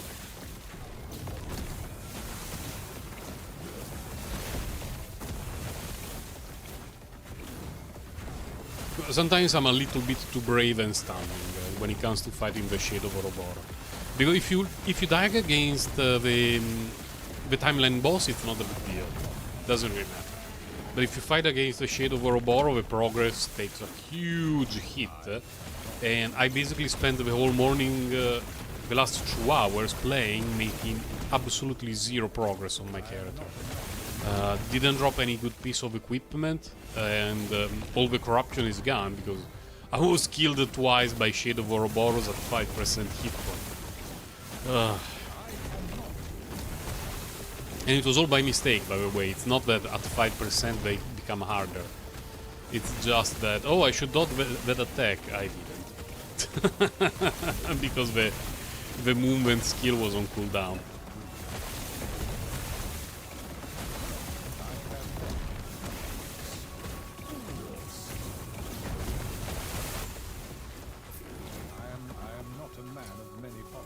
Full. Anything worthy of crafting? Nope. Maybe.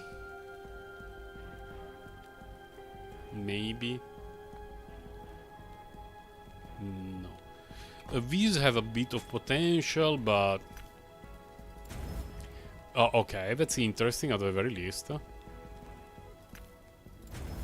Nope. Nope. We tried. We gave those gloves, arm thingies a chance. They didn't take it.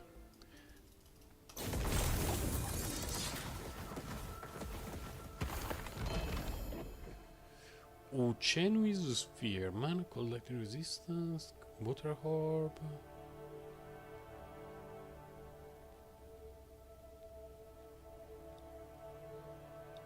I think I have it, but I'm not 100% sure. I will pick it up.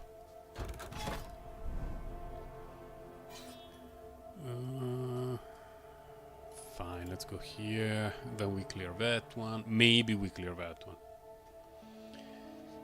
Maybe, yeah, it's almost 11:30, so this is going to be the last node.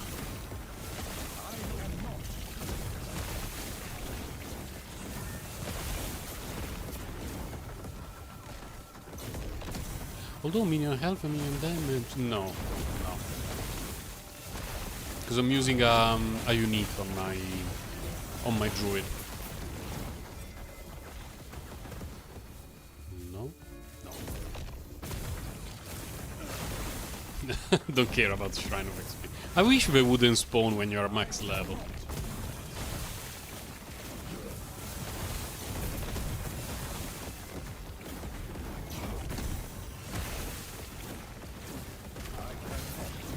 What do we have to do here? Oh, the patrolling Void Horror, okay.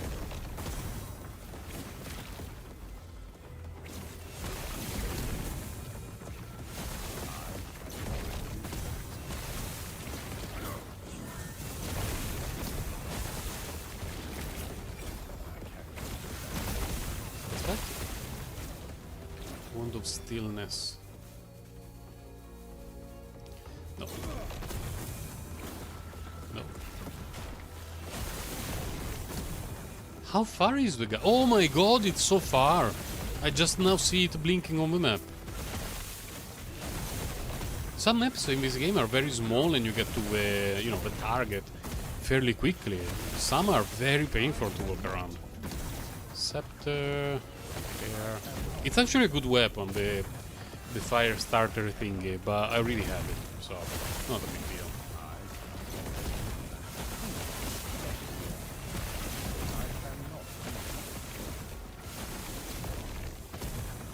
So purple. A lance.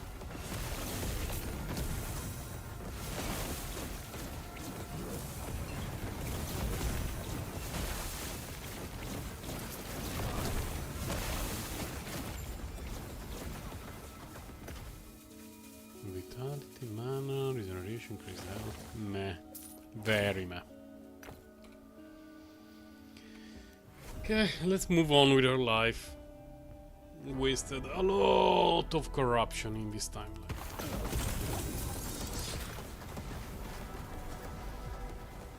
What's the safest? Because there is no Ouroboros here. No Ouroboros. So the one where I died is actually the easiest one. But right now the mods are not an option. Like Enrage at half health and 78% increase health and damage, no. We don't do it. But the idea is I can clear this monolith and Enrage goes away. And then I can go look for some other easier monolith to drop at least this one. It's going to take 5. And then it should be more manageable and we can build a little bit of extra corruption, but it's not looking particularly easy. I want to see...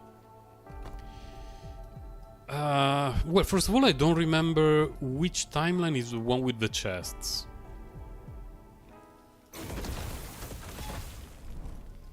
Is it this one? It's not this one. Spirits of Fire, maybe? Spirits of Fire, I believe it's either the boots or the chest. Spirit of Fire is the boots. Is the chest in Age of Winter then?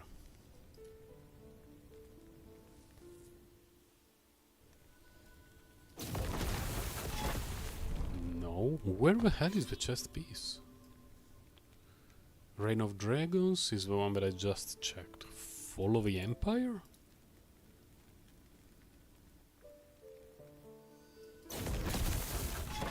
Nope. Excuse me? Is it in... I think I remember it farming Blood, Frost and Death for some time. Let's see if it's there.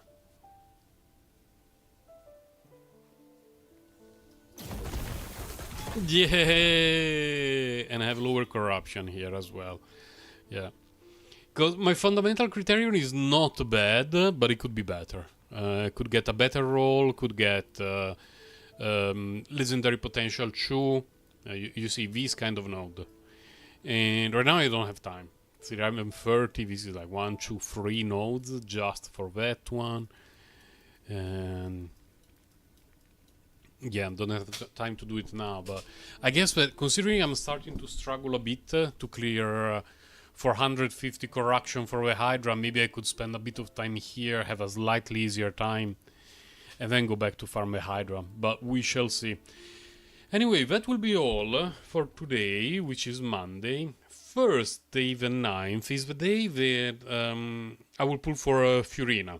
The patch here for me is going to be Wednesday. I will be doing the Archon quest and see if I can farm the Furina Ascension components one day in advance. Then Thursday we will pull for her, see if we can get her, see if I can get a constellation, or see if we get completely bamboozled and we stop and then we wait for the Cloud Retainer Mummy. We shall see. I've honestly not decided yet. I would be quite okay with Constellation 0 Furina, but we shall see what happens. I'm on a 50-50 with a 2 soft PT's worth of pulls, so let's see. Anyway, thank you for stopping by, guys. Remember to check the last video that I uploaded on my channel for the giveaway, which is available both for YouTube subscribers who comment on the video as well as Discord members, and the winner will be selected next Monday. So, catch you on Thursday, guys. Thank you for stopping by.